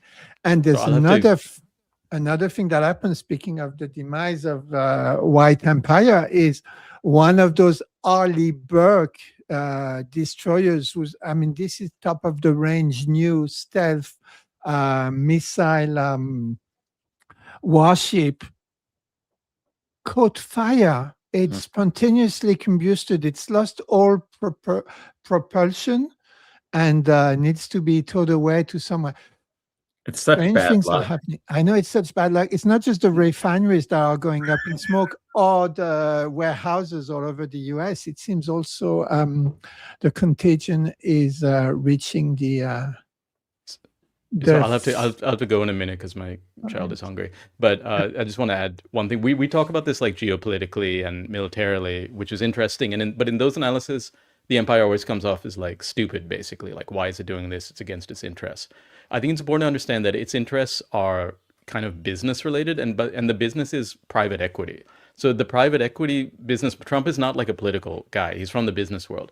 And the private equity business model, which is kind of illegal in other parts of the world, but in the US, it's like a leveraged buyout. You go in, you take over an institution, you load up, you can buy it with that institution's own debt, actually, in a weird way. And you load up that say Toys R Us, you load it up with debt, and you can do a bunch of stupid projects if you want. That's fine. Media, noise, great. You pump it up, and then it crashes, and then you bounce. But you get paid the whole time. So it's basically the mafia business model. The pump you can and watch dump. Goodfellas. Yeah, so it's the mafia business model. Like if you watch Goodfellas, or there's an episode of The Sopranos which covers it. It's pretty. You basically in Goodfellas, they take over a restaurant, they run up bills on the joint's credit, and then they sell the stuff out the back for cheap. So that's kind of what the private equity guys have done to the U.S. They've taken over the U.S. Treasury, and then they like unload stuff through Ukraine. They unload it through Israel. They unload it through Iran. All that stuff is like, oh, they're wasting so much money. No, somebody's making that money. And then with the oil prices, like, oh, the oil prices are, someone's getting paid off those prices. So it is a private equity model. It doesn't make sense when you're like, how do I run stuff for the next 20 years, the next 100 years? It doesn't make sense politically. But it does make sense in like, how do I get paid this quarter? And also if I'm sitting in Mar-a-Lago, how do I get like paid tonight on Polymarket? So you have to understand the sort of class structure of America has changed. And it's run kind of by private equity guys. And what's happening in America is a pretty classic private equity pump and dump bust out. And that explains kind of more than like why they're killing themselves, because they make a killing. No, the thing is, the killing that they're making will be the last one they make in this region, though. That's the thing. Like that's what I don't. Yeah. So capital understand. moves, man. They've kept moving. Yeah. They blew out Amsterdam. They blew out London. They blew out Washington. I don't know what's next, but hopefully nowhere. But it's not the first time they pumped and dumped like an imperial country. And you'll have to excuse me. My son is hungry. Thank you so much, Indi, for your Take care, Indi. Thank you. Thanks, Indi. And we'll see you soon for the next one. And also, everyone should watch out for, hopefully, it's edited and ready to go very soon. Maybe I will be able to post it sometime tomorrow. Our discussion on Quran as geopolitics. Those of you who are patrons or Substack subscribers have heard the audio, but if you want to watch the free available video, we'll be publishing it very soon. So do check it out. Yeah, thank you. I learned a lot from that. And thank you, everybody. And I wanted to, maybe move to another topic because we had this point here, or at least a reference, to tactics and strategy, why the left keeps failing. Lenin saw this coming. I was just thinking about this a little bit because there's been a lot of news about, the sequestering and capture of the global Samud flotilla that was, launched. I can't remember exactly what day, but like a week ago, basically, it was undertaking another mission. And we see here that both Hamas and Hezbollah released statements condemning the Israeli occupation forces' piracy quote unquote, an attack on the global Sumud flotilla on April 30th. So that's today, over 1,000 kilometers from the Gaza shoreline. And, we've got some other statements, quotations from their statements. This is on Vocal Politics, a very good kind of, frontline news source reporting all over the place, but including in Lebanon. And we had Hussein Asaf's a discussion with Hussein Asaf, who reports for Vocal Politics in Lebanon. So it's a great source. Do check it out. Hezbollah commends the exceptional courage and heroism of the free activists participating in this flotilla, who challenged the unjust blockade imposed on the Gaza Strip, affirming that the cause of Palestine remains alive in the conscience of those who believe in the values of justice and humanity, no matter how much the terrorist enemy, along with the forces of global arrogance, attempts to marginalize, erase, or extinguish it. And I think useful that they're talking about global arrogance, istikbar, again, the subject of Iran versus the Istikbar Empire in my office hours with Professor David Yagoubian from last week. And then Hamas also urged activists to remain steadfast in the face of these terrorist attacks and to continue their noble humanitarian mission of conveying the voice of the oppressed in Gaza, exposing the crimes of the occupation and its policy of starvation against our Palestinian people, who have been subjected to genocide during the 2 years of brutal Zionist aggression. So I guess my question here, these are, kind of appreciations from the resistance. I guess my question in some ways is, during the past few months, the cause of Palestine has, and since the so-called ceasefire, it's been hard to raise money, for people. Donations have fallen off. They've been, kind of abandoned when it comes to news reporting, and attention even from us and people like us has been turned towards, the Ramadan War on Iran and, the front in southern Lebanon and so forth. And the question is of course, they're all so intimately connected and related. Sina just already said that, the goals of Netanyahu to remake the Middle East, which he announced, I think, on the very day after the October 7th attacks, he announced that their goal in the ensuing military kind of assault upon Gaza was not just limited to, vengeance upon Gaza, but to remaking the map of the Middle East, which is, of course, being contested. So it's all been very connected, but we haven't always been talking as much about the Palestinian front in Gaza or in the West Bank. So, but my question is this like an effective attempt? Has it, it has helped, raise some profile again about, what's happening there.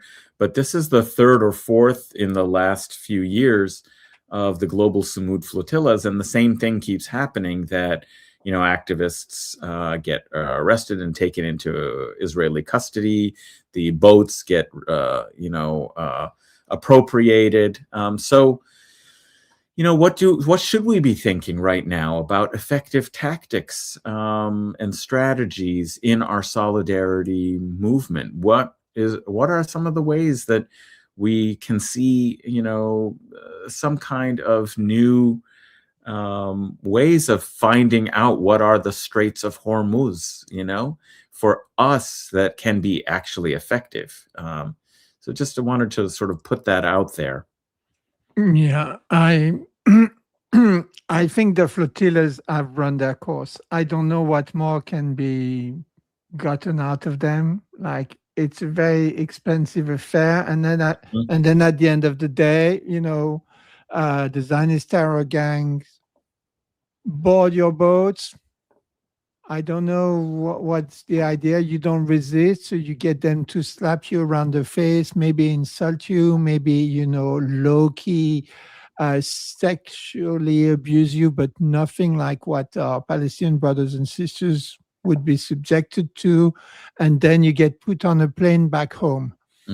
What exactly is gained by that at this point? Like, I'm thinking of the amount of money and resources it takes to put these things together, and they could be sent directly to families in Gaza, and it would have even psychologically a bigger impact. I understand why the resistance in Gaza isn't going to tell them, look, guys, why don't you, like Leif Maroof suggested, use those boats and go block a port? The same day they boarded the flotilla, these cargo ships docked in occupied Palestine with supplies for making weapons of genocide, right? So what exactly is achieved by those? And today on Twitter, I saw some pretty objectionable responses by flotilloids. I think, Sina, you can correct me on how we're going to call those guys now, the flotilloids or the flotilla church or something,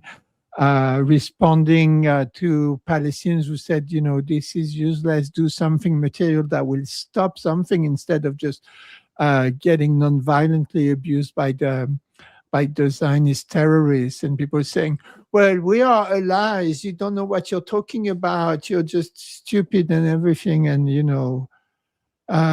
displaying unhealthy levels of white saviorism. So I'm getting a little bit concerned.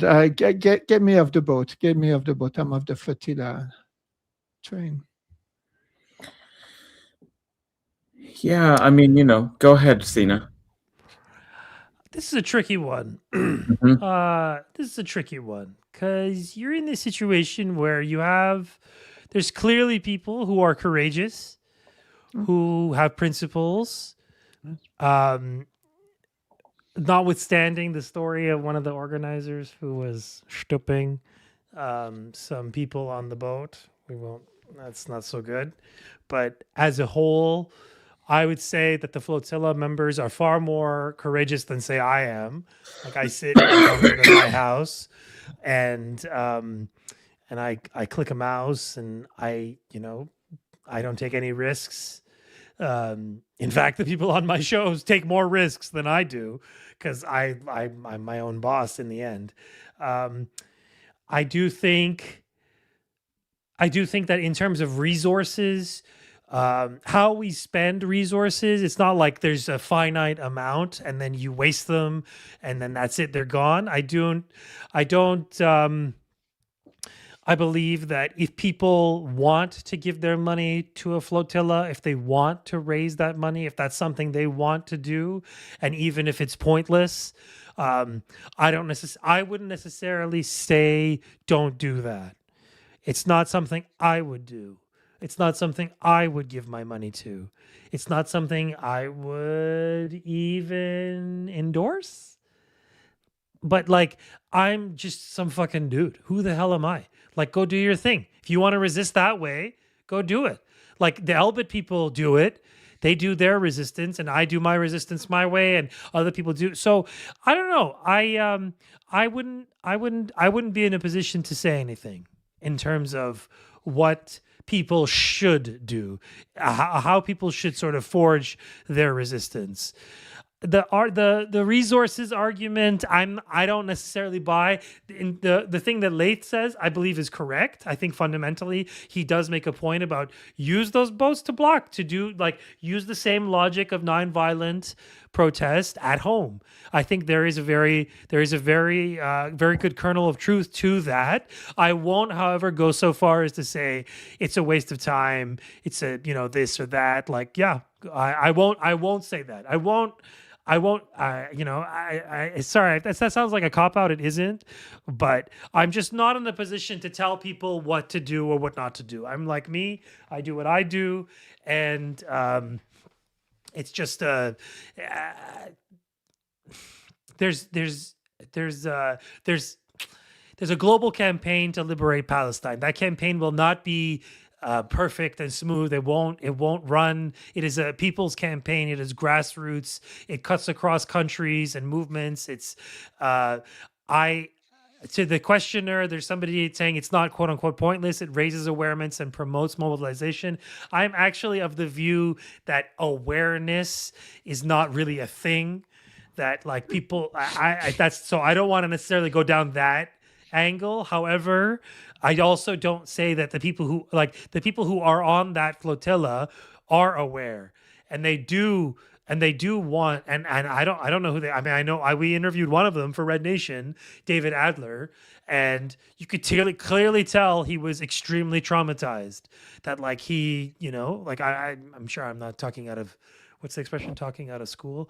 I'm sure he won't mind me saying this. He basically had to pause to go and cry, like the interview. Like the guy was like super traumatized. Am I gonna like sit there and be like, you were a dumbass, buddy? You should have gone and done something else, sucker. Like I'm not gonna be that guy. Like who the hell are you to tell him? Like he did that. Like that was his choice. So I would bite my tongue in terms of how I feel about the flotillas, because there's more. I'm just gonna resist my way. And if people want to do that, that's on them. I won't give my money, but I don't have any money to give anyway, so I'm not the audience for that. Yeah, I mean, I agree. It is, complicated, but I think, we have to have some of these discussions, and in the generous sort of way that you were doing, Sina, and in the critical way, that Laith and Benji are raising, kind of these points. And I think Sasha in the chat, Sasha, great to see you, comrade, brother, that a positive function, of the flotilla, I mean, he said the only positive function, is that people in Gaza can see that others still care. This is one big, point of even the demonstrations that we know didn't accomplish a whole lot when it came to changing, UK policy with the millions who were in the street over months, every 2 weeks, national marches, what do we London. accomplish with this show? What do we accomplish? Do we accomplish anything? Like, no, what do we do? Well, we raise a little like, money. That's all. Yeah, like fine. Yeah, like we raise a little money. We amuse people for 2 hours. We give them, we create a platform. But like, what do we do? So like, I'm not in the business of being like, oh, you do nothing, I do something. You do nothing, I'm the something doer. I'm not the guy who does that. It's just not my style. Yeah, we get that. Yeah, we get that. I meant to... That's not your style. You're not doing that. That's right. We already agree on that, Sina. I hope I wasn't doing that, but My if I was, point, I did. yeah, I mean, I think we have to have these discussions, though, because we want to come up with things to be more effective, to motivate one another, to think through what can we do? What's our Strait of Hormuz? How can we get organized? And these are not going to happen, necessarily online, but we need to inspire people to actually think about what they can do in their own capacity, so that they can be like Sina and resist in the way that they are going to do it. Not to tell other people how they should do it, but find like-minded people, build some community and solidarity, and try to be more effective. Because that's what I would say is that, I mean, even if it's only for the demonstration effect of giving hope to people in Gaza, which is what like we try to do with the small amounts of money that we can raise, with the course that I'm trying to give, is give them further resources and boosting so that they can continue to develop themselves and resist and stay on their land, and know that they are valued, because this is one of the truly dehumanizing things, is how ignoring and neglecting, that has a big psychological toll. I would think, Benji, you would probably be able to tell us, is that it means a lot to have some sense of solidarity. It gives people some greater strength, and they have shown such immense and incredible strength that at least the small things we can do to be encouraging, to be supportive, to give a little aid or help or assistance, and say, you are not forgotten. I see so many things on social media, people saying, just at least acknowledge, this, we're making this appeal, please don't forget about us. So I think that is important, but I think we also have to try and be more effective too at the same time. I'm sort of consumed by the feeling of the failures that we have had over the last 2-3 years. I think we have to really take that on the chin as much as people have done. Maybe we're not in the do you condition mean to actually Westoids? be effective. Sorry? Westoids. Do you mean Westoids, Westoids, like yes. our failure? Yeah. Yeah, ours. I mean, I'm talking about us, in the So West. I just want to think about these points a little bit. Like, I use this image from the flood that each of us is a little drop of water, and we become part of the flood if we flow in the direction of the flood, right? We can flow in the direction of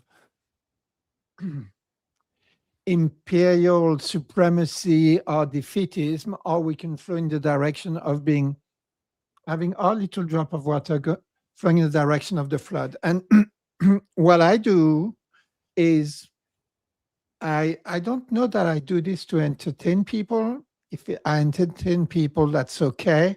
But I actually do this to help as many of those little drops to flow in the same direction as possible.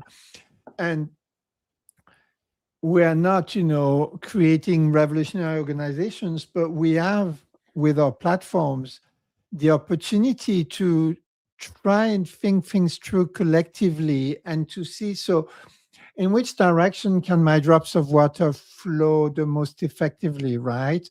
And we can have those conversations. And I think direct action on the ground in the belly of the beast is an extremely effective way to be part of the flood. And it's also a way that you can discuss in great detail on those platforms for very obvious reasons. But if you're able to do that, it's a very good idea to do it, and do it off the internet is my personal advice as a non-professional of these things.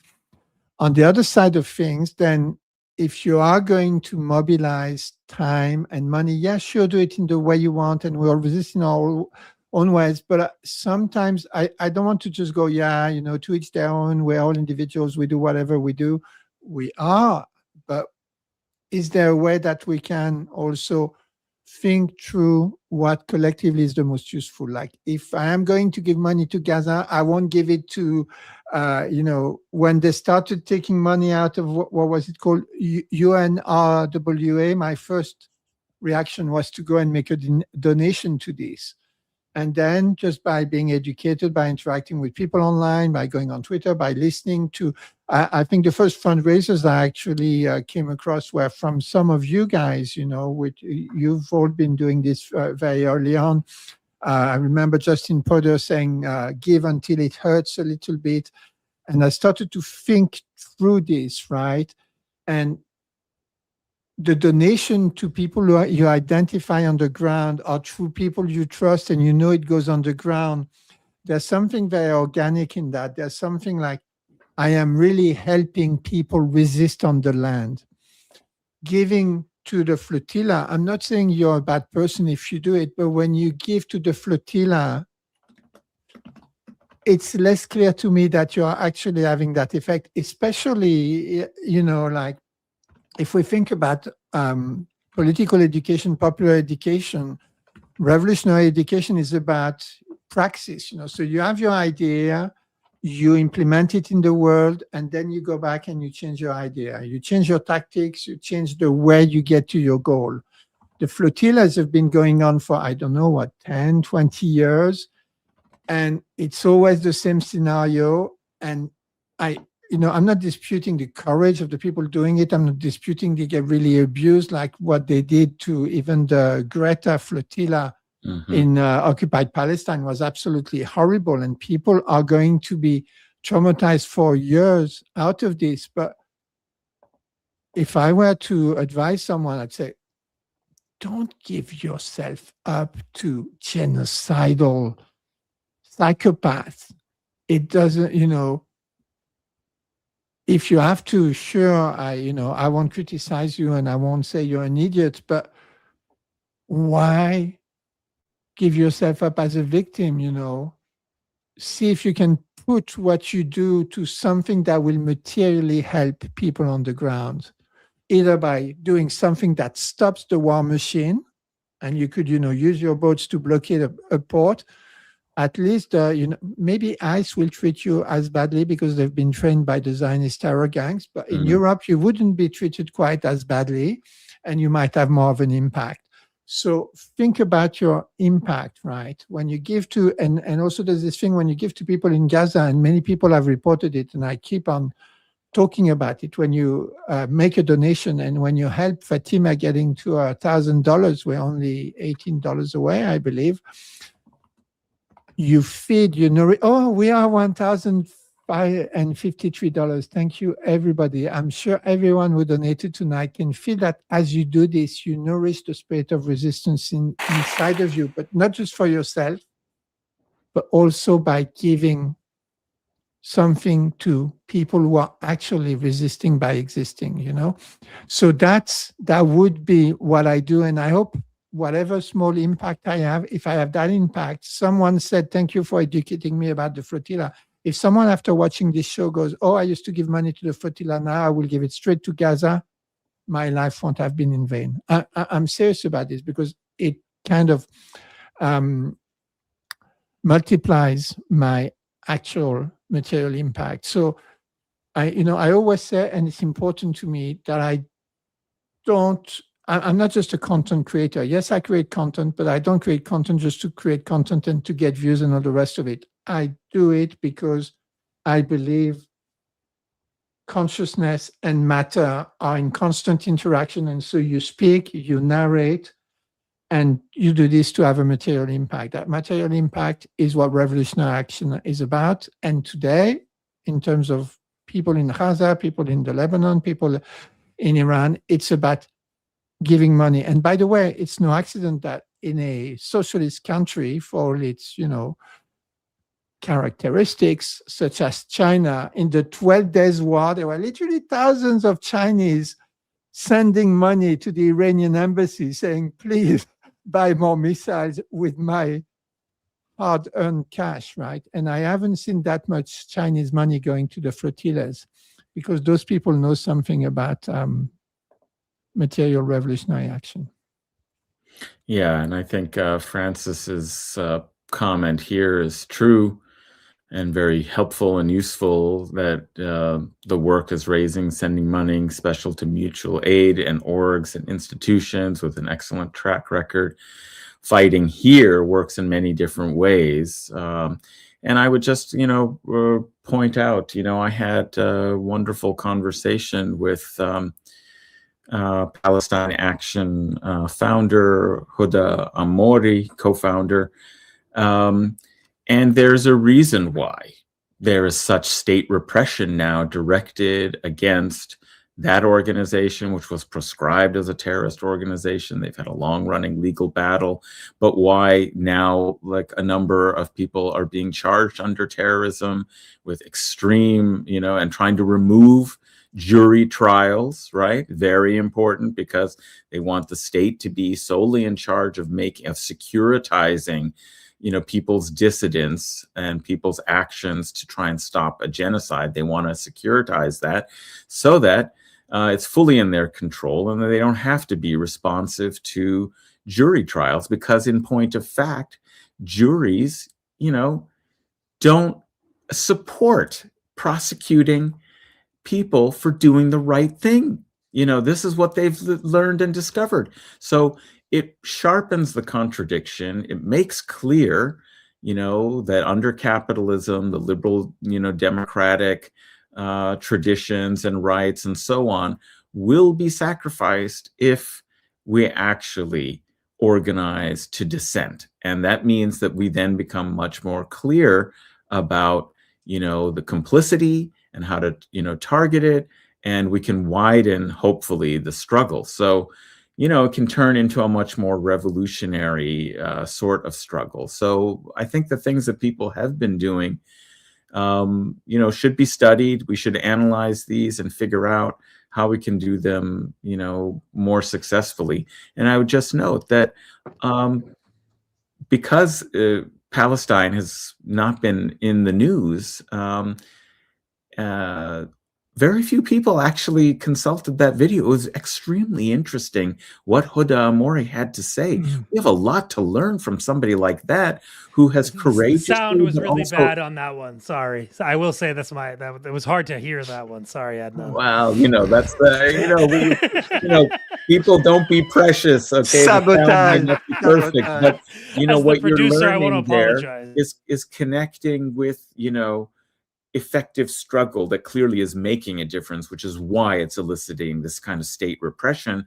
And this is somebody who has thought through very carefully what it is to be in solidarity and ways of finding the Hormuz Strait in the UK, right? So that's I think we can learn a lot from those movements. And I just appreciate both of you having, kind of honest thoughts about, where do we stand on these things? It isn't about demonstrating, because as you said, Sina, like, who are we? We're just behind. We're doing these like things that we can do. We're not doing anything that's incredibly risky and so on. We're doing what we can. It's not about trying to kind of condemn others for not being good enough activists and all of that, but it's more taking a look at what's happening and trying to motivate, but more than motivate and mobilize, figure out together how we can be effective. And that will come best from dialogue and discussion and seeing what really has worked or had an impact and coming up with good strategies there. So I appreciate this discussion. I don't know if we want to move on to there was one other sort of topic that I thought would be worth coming to before we watch a Lego video and round out, as we traditionally do now, which is to talk a little bit about Minab, which has come back to our consciousness because of the wonderful series and work that Helia Dutari is doing. You can watch the video on Jadal English, so yet another reason to go to Jadal English. You can hear Ali Alizade's conversation with Mariam Jamshidi, but you can also watch both the first two episodes of Still Minab. So there are 2 episodes out, and I had a really good conversation with Helia and Bikram about that. That's out on the channel as well. And I just wanted to remind us, because it's been, many weeks now, this war started. One of the reasons why we can be very confident in labeling this the Epstein Empire is because this war began with the slaughter of children. And we can't forget that. The ritual murder of children. Yeah, it was so disgusting, and it so transformed.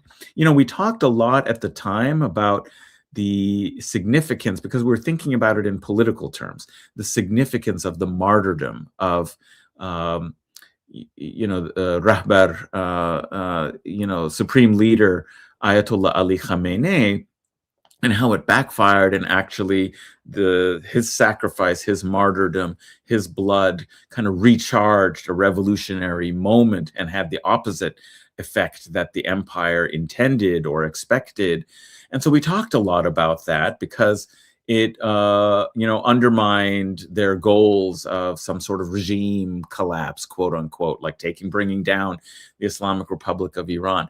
But equally important in some ways at that moment, on that first day, has been the framing of the slaughter of children. And so those stories, and what this documentary series is doing, is a direct confrontation with the mechanisms for narration, disinformation of the empire, the way it tries to suppress the voices of the people who have experienced imperial and colonial violence, and to try and reframe it as a mistake or it's AI. And I talked with Dwayne Monroe, that what's the purpose of targeting through AI? It is to remove accountability, to systematize and anonymize, the actions of the imperial death war machine, so that there's no accountability. And this is the kind of thing that we saw in the framing, the imperialist framing in the news media, the so-called investigations,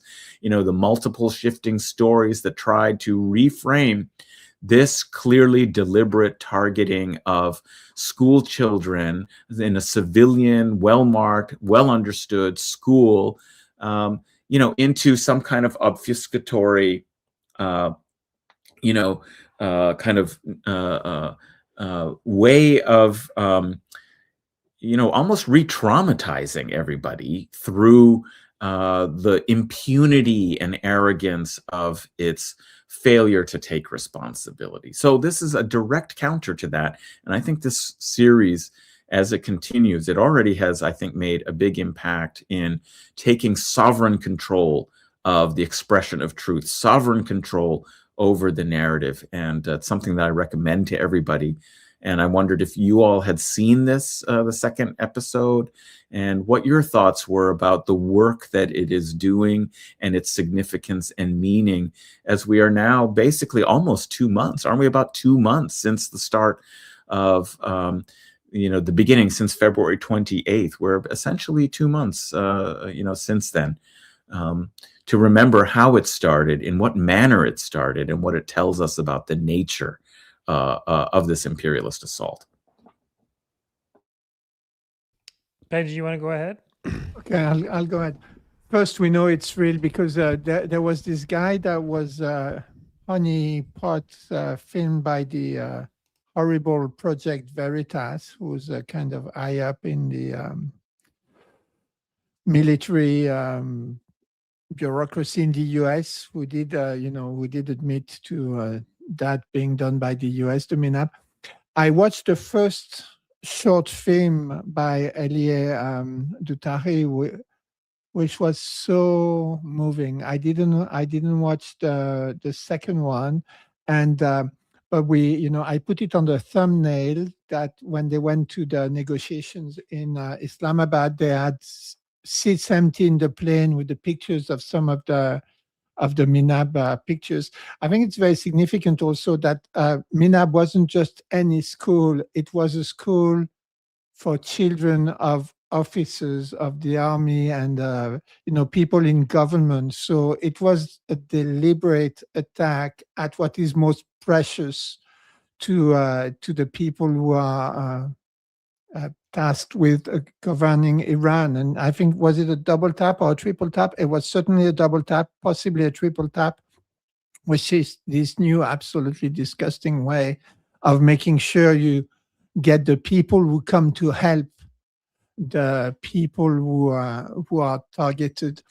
And I think MINAB it's this thing in which the genocidal empire cannot not show its true nature, right? It thinks that by doing this, like a mafia, it's the say hello to my little friend moment. Like you think you are going to regain power by dishing out the most cruel violence, when in fact you are losing all legitimacy and you are giving over all humanity and all dignity to the people that you are targeting. And it's very significant that the Arakshis plane now as on the side of it, it says MINAB 1, is it 168 or something like this? And so it travels around the world with that thing on the plane. And I hope they don't shoot the plane down, but imagine if they do, then they will have also, it will be a quadruple tap. So MINAB is going to be a beacon of cruelty and dignity and of remembrance for all the free people of the world. And I have to say, the first film made me cry so much that I wasn't looking forward to watching the second one. But it is also a duty to let all those feelings run through us and to bear witness to some of the pain and to let ourselves feel that human pain that our brothers and sisters in Iran have been feeling on the receiving end of this absolutely depraved crime and really, ritual slaughter, murder of children as befits this demonic Epstein class. Yeah, I think people should watch the second, even if they watched the first and felt so overwhelmed. It was very hard to watch. It's about a poor girl. The first episode really focuses on a poor girl who suffered like huge burns, survived the attack, but is recovering and burns all over her body. But her brother died, and her parents have been so concerned about her state, her mental state, and even their own, that they haven't really processed. Her father was saying, it doesn't feel real. I don't even know how to say it, that my son died. So they haven't even told her and haven't been able to tell her. And Heartbreaking. it's heartbreaking to think of carrying that. So yes, it was very difficult to watch. The second one, of course, again, because we're talking about people who were slaughtered by this callous, disgusting, evil, empire. But I think the second one has some extremely interesting redemptive power, because their mother, the mother of these children, is an unbelievably powerful and strong, insightful, deep woman. And I'll just quote from and I wish we could watch it, because actually, my Farsi is not so good. It's pretty broken and all of that. And Sina might understand it a bit better. But I felt like the translation, while, roughly getting the gist, really didn't translate absolutely everything she said, and also robbed some of the poetic power of her words. So this is how it was translated. One thing brings me peace, speaking about the loss of her children. One thing brings me peace. They are martyrs. And their martyrdom has awakened the world. Like those who fell for our land, their sacrifice bears fruit in these innocent children. From their blood, tulips will grow until the Mahdi, the savior, arrives. And so, I interpreted a little bit about what she's talking about and what kind of defiance she's speaking of. But that had some redemptive, that she was talking about how this martyrdom, this sacrifice, actually is a mechanism. The one thing that gives her some peace is that it is a mechanism to awaken the world to what has happened, to charge them with revolutionary, kind of defiance and rebellion. So I feel like, we need to watch this and we need to be awakened. Okay, that's the point. This sacrifice cannot be meaningless, and it relies on us receiving this message and really feeling the significance of the sacrifice of the people of Iran and what they're doing. Sina, I should let you in to talk about Minab. Yeah, no, I saw the first one. I haven't seen the second one yet. I was thinking about the role of mourning in all of this, because like the story, as dark as the story of Minab is, because it's just how incredibly fast it is, you have to remember that the preceding, and obviously you guys all know this, but it's kind of been lost in the fray of the war in the last 2 months. But this war was preceded by like a wholesale slaughter of Iranians, like civilians, mostly, some police officers, but those are also Iranians too. And this was 3,000 people were killed in the span of like a few nights. This is like 9/11 scale of murder, a scale of murder that is completely off the charts. I mean, they did a nationwide Maidan. I was screaming from the rooftops. And remember, we had liberals, so-called academic liberals, Marxists, who were carrying water for the story that they concocted to sell this Maidan as a government massacre. Liberals were selling this on so-called leftists. Jadalia, I will name you. You were selling this on your episode with Behruz. Ramari, you were selling this story of, oh, they're killing this stuff. Like, there was a blackout in the country. There was no evidence as to what was actually happening. And people were saying, oh, Iranian government is massacring. That massacre porn was supposed to like basically pave the way legally and like mediatically, I guess, for a larger invasion. And the fact that the Iranian state like ruined their plans, like, and how like is just proof that this whole thing, these last 3 months, they didn't go to schedule. They didn't go to plan. Like something broke severely.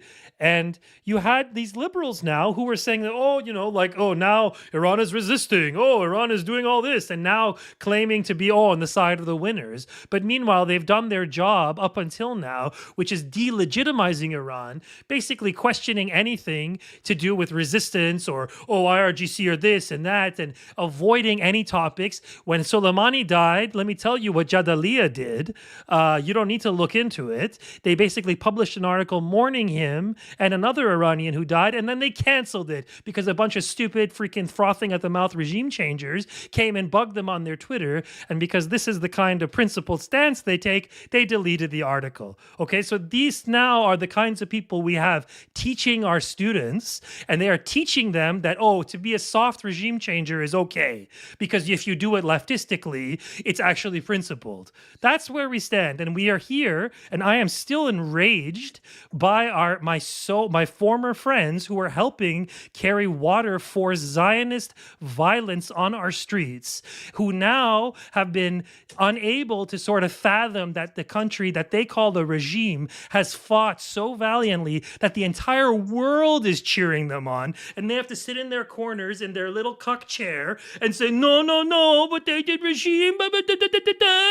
Like, I'm so absolutely sick of pathetic ass-eating Iranian liberals in the West who make fat paychecks from Western institutions, who have been carrying water for the violence done against our people, who are now saying, oh, okay, I guess they had some military prowess. Fuck all of you people. Fuck all of you people. You helped them along the way. You are responsible partly for Minab. You motherfuckers. I hate your guts. You know who you are. And I just like, it's so incredibly enraging to be Iranian in the West sometimes, and to have like a morsel of principle and anti-imperialism in you, because you watch a whole class of people march along to the imperial beat, and meanwhile they still wave Palestinian flags. And meanwhile, the country that has done more for Palestinian liberation than anyone is being smashed, and they have been actively helping it along. So I am like on a personal path against these people.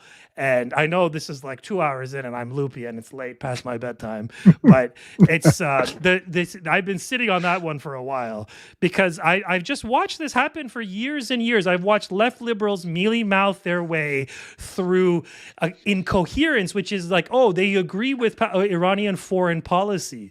They agree with the liberation of Palestine. They agree with resistance against imperialism, to a point. They agree against resistance against Zionism.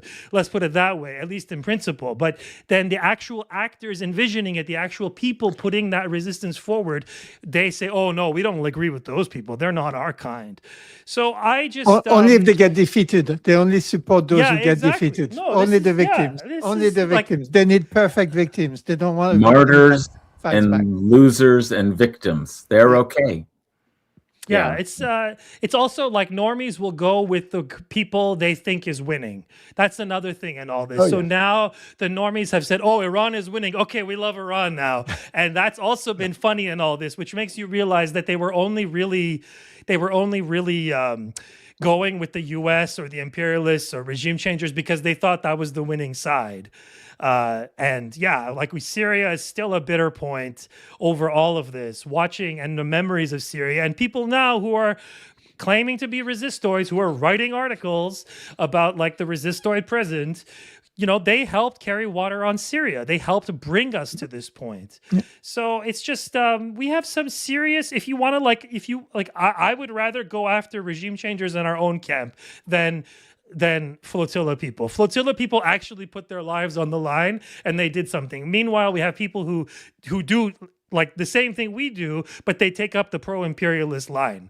Like, it's one thing for us to sit here and click our mice and whatever and do these shows, but at least we're trying to argue back against imperialism. But there's a whole swath of people who help them along, who say, oh, okay, yeah, actually that country is bad, and oh, they do minorities. And I mean, yeah, it's a problem for me, because like it happens on the shows I produce sometimes, which is sad for me, but it's like it's so widespread. It's so widespread that you can just shit on Iran as like a standing point and say, well, I don't agree with the government, but you know, and it's like it's just the frustration, and it feels like a dam has been broken, at least for me, where I'm just going to say this stuff from now on. Like, fuck all of you liberals who helped get us here. You know who you are. And like, yeah, this is, I will always be a tanky. Tankies are fucking right 100% of the time. We always get it right. It's the burden. It's the burden of being right carried on our shoulders. Right since 1917. I just want to say, and I think I'm channeling the chat here, that past your bedtime Sina is vintage Sina. It's big Sina. Exactly. I'm my children need a wine. I need to feed them. we need to get you out after dark more often. We need to get you out after dark more often. It's the werewolf. The Iranian Canadian werewolf. Yeah, it's a full moon. Midnight. If we dark. Can keep him up another 40 true. Minutes, he's gonna go nuclear on those bastards. Yeah, it's Well, this is the new Sina. I appreciate it, Sina. Very, very good. It is extremely frustrating, to see this. Yeah, it is. And to see that, the pattern constantly repeat itself, and people don't learn from, like, now who is going around cheering the so-called Syrian so-called revolution? It's so obvious. These people have been quiet and silent about the Syrian situation, because what can they say? They were wrong. They were wrong. Yeah. And then they're going to be wrong on Iran. And actually, because this is going on and it's been so public, and there's so many great Lego videos that are documenting and chronicling and making it fun and cool to recognize the truth of what's going on, that some of them are getting the picture in the middle of it. And so they're cheering the resistance. But as you say, Sina, we keep the receipts. You cannot keep, going around producing the conditions to justify imperial war and then sort of absolve yourself when it actually happens. So I think that is a way of summing up the Minab kind of conundrum, as you put it, is that you don't get Minab without the people cheerleading for the January 8th and 9th riots that happen in Iran, and then repeating all of this propaganda as if it matters. Like, we know and we understand there's lots of different diversity of opinions in Iran. They have a very healthy political culture. Of course, don't show me a place where they're not rounding up dissidents now. Look what's happening in the United States. I'm getting constant emails. I was telling Sina about this. I'm constantly getting emails of people who, their visas are not going through because Brother Sasha is doing instant psychoanalysis of Brother Sina there in the chat. Yeah. That's good. That's the thing. No, Adnan, you were saying they're kicking Iranians out because Iran is winning, and now it's no longer useful anymore to collect your regime changer and say, oh, what did the regime do? Where did the regime touch you, little Ahmed? Like, that's not useful anymore. I want to say something as the token white guy on the show. We are so propagandized. Like, I still know very little about Iran, right? And I've worked in this life for decades, thinking all those caricatures about the mullah regime, the kind of medieval mindset, the absolute oppression, patriarchal oppression of women at every turn, every corner, and everything. And we just walk around with those things. And I think it behooves us to when a particular society, community, nation, social nature is targeted by empire, the most healthy thing to do is to go, who I probably carry in my own mind lots of trash about this society that I know absolutely nothing about, that I have no independent access except from, from the imperial propaganda on.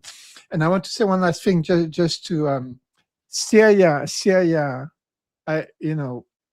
is what got me onto you guys. Like I was looking for people who didn't drink the Syria Kool-Aid, and that's how I finally found my tribe in you, Sina, in you, Adnan, in you, Justin, and all the rest of you who know who you are. So thank you for holding the line. And well, at the end of the day, we're gonna park our tanks on their lawns.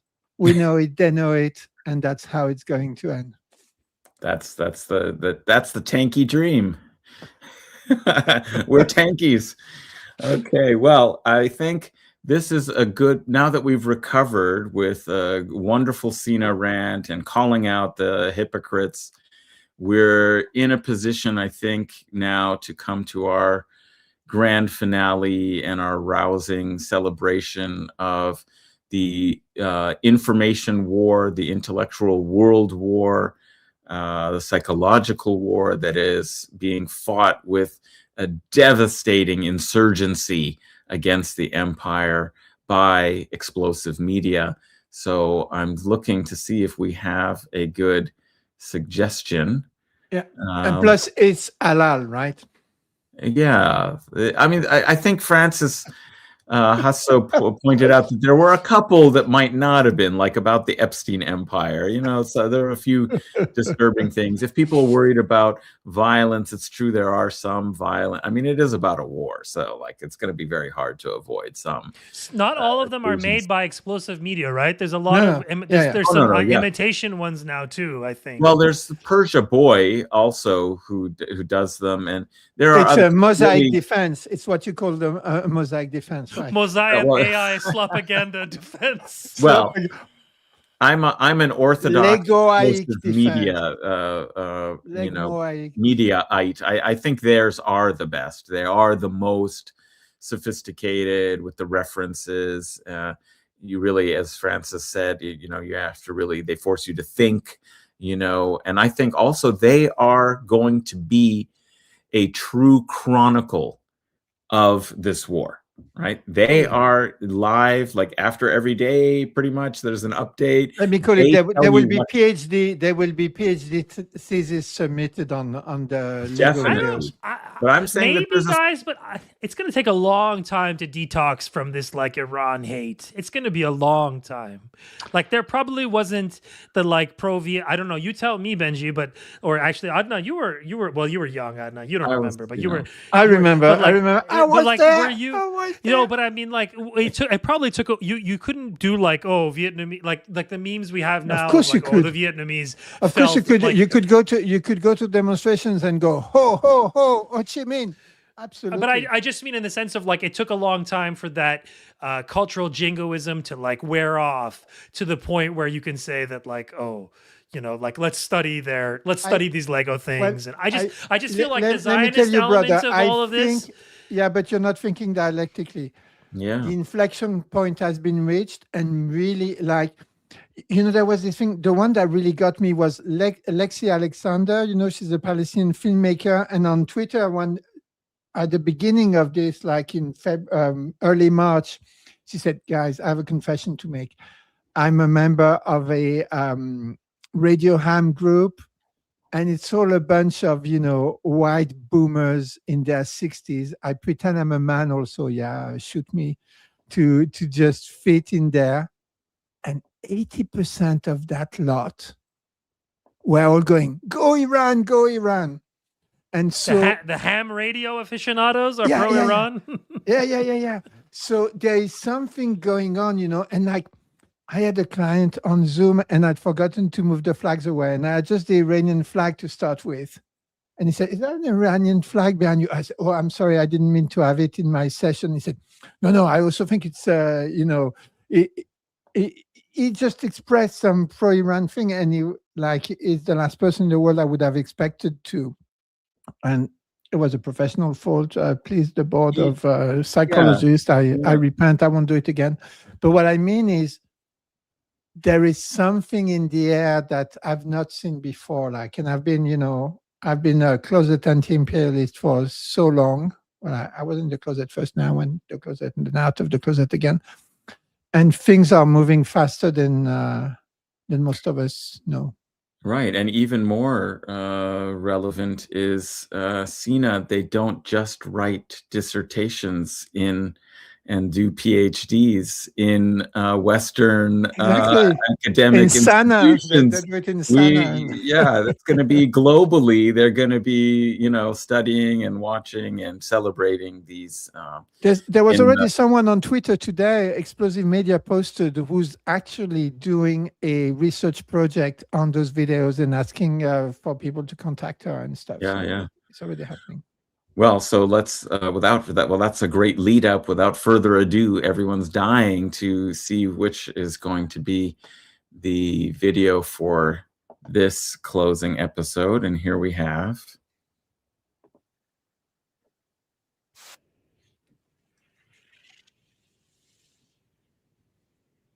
Hey. Yeah, check the map, homie. We don't play. Never. Listen. Check the map, homie. We don't play. Never. Listen. Lost in our fog, you call us the pirates. Man, check the mirror, dog. You're the one that's biased. Vultures on the water, fiending for the black gold. Straight freeloaders, doing what you're told. Pulled up with destroyers, flexing like you're on the block. But David with the Persian slingshot put you in a shock spot at Persian speedboats. Swerved out in the night, hit that U-turn, homie. Completely lost the fight. $1 billion toys, but you're running from the cloud. World is asking if the gate is open, yes or no. I just looked them in the eye and told them what I saw. Wait a minute, homie. I said, Inshallah. Little orange man, this is straight of Iran. Little orange man, Iran. Little orange man, get straight out of Hormuz. Little orange man, get out. Little orange man, this is straight of Iran. Little orange man, Iran. Little orange man, get straight out of Hormuz. Little orange. Twitter finger king, fake ring cap, master with the lies. Always tweeting great success while your whole damn squad cries. All get smacked to the Pope, throwing shade at Spain. But you a guppy out, he hit the Persian rain. Got an eagle made of glass, roasting on the holy sea. Mess with me? What? Ghost real quick, flee. Keep capping on the green, faking every single score. This ain't no country club, this a Persian street war. The Gulf is our hood and we holding the key. Get back on your phone, you get no pass for free. Word is asking if the gate is open, yes or nah. I just smile at him, I said Inshallah. Little orange man, this is straight of Iran. Little orange man, Iran. Little orange man, get straight out of Hormuz. Little orange man, get out.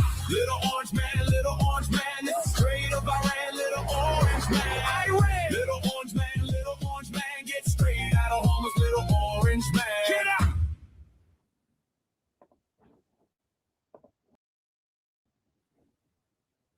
And we are back. Wow. What another masterpiece. There's so many things in there. There's going to be dissertations. It's so crazy. Just think of the roots that video had to get through. You're talking about because they're inheriting and also I guess I don't want to say regurgitating because it has that bad tone to it, but it is kind of in the bird mama sense. They're feeding it back to the West. But they got those hip hop style is an African American coinage. It's or a vintage. It's not. So they inherit that hip hop, which is immensely popular in Iran and around the world and all this stuff. And it's now, and also those AI engines, which not all of them are made in the West, but of course, like the West and it's like generative whatever has been leading this to a point. And so it's interesting that Iran took these Western things, these things that at least originated, derived from the West, is feeding it back to the West in its like slopaganda warfare. And it's just so brilliant. I never thought in a million years we wouldn't be just like kicking ass on like the battlefield. That part I knew in my heart somewhere. But it's more that like the beating them in the cultural domain is just like a shocker. Because especially when you watched like, as you watch like enough Iranian media like over the years, you know, you don't get the sense that this is like you can go toe to toe with the West, which actually for a lot of the reasons, Benji, you pointed out, is that this like the love of sex and violence in the West and the reliance on it to grab people's attention, to always be a source of like how to keep your attention is to throw boobies at them or like blood at them. Like that's it. It's one of two options. And so it's like that to me is like, this is the antidote to that. This is like a dialectical antithesis to that, where you have this like wholesome halal propaganda, like just thrown out there, made for nothing. Because remember, American propaganda is expensive. It has a whole like the whole freaking $1 billion industry dedicated to it. Iranians just like a dude in a room is like, okay, do this. It's like, just like it says it out there. So the same way that Iranians fight on the cheap on the battlefield, they do it in like the cultural domain. But geez, guys, we went for 2.5 hours. Can I just brag? Can I just do a little bit of bragging? So I did this post, and please post it on the Lego videos. And my post was reposted by Explosive Media guys, and they said their whole team read it several times and they loved it. And it was also translated in Farsi. So my life won't have been in vain. This was the Gaza fundraisers. Thank you, everyone, for donating. You've been so generous. If you have a little bit more to spare, please donate to Mahmoud and Mohammed. We've already over 1,000 for Fatima. So thanks. And post the link if you can in the chat so people can see my brilliant tweet. I don't do good tweets that often, so sometimes it happens. Well, everybody should go and follow Benji on Twitter at @B_Schoendorff, and I am going to post that in there. Make sure to also follow, if you don't already, at You Are Orientalist, so you can follow tweet rants from Sina. And you can also catch me doing, writing there that I probably should do in more extended and legitimate ways on Substack or in journal articles or something. Also on X at Adnan A. Hussein. But also like, share, and subscribe subscribe to all the channels that are participating. Like this video before we close. Share it on social media. I think it was a great show, a great program, a wonderful discussion. We did go for a long time. 2.5 hours. But guys, we had like 700 people it's on longer the different than Terminator channels. 2. At least, yeah, I know. The time flew, and it was a really excellent discussion and so many excellent comments. I really want to thank all of you, for the panelists, for participating today on this discussion, and all of you in the chat who have enriched the dialogue with great remarks, a lot of funny, quips and insightful remarks. It's wonderful, this community coming together here for the 14th edition of Iran versus the Epstein Empire. More to come. And so until next time, peace with solidarity, peace with justice and solidarity to you all. And Benji? Free Palestine and swift victory to the free people of the world. All right. To America. Excellent. There we go. We got them all in. All right, everyone. Take care. And land back. Bismillah ar-Rahman ar-Rahim.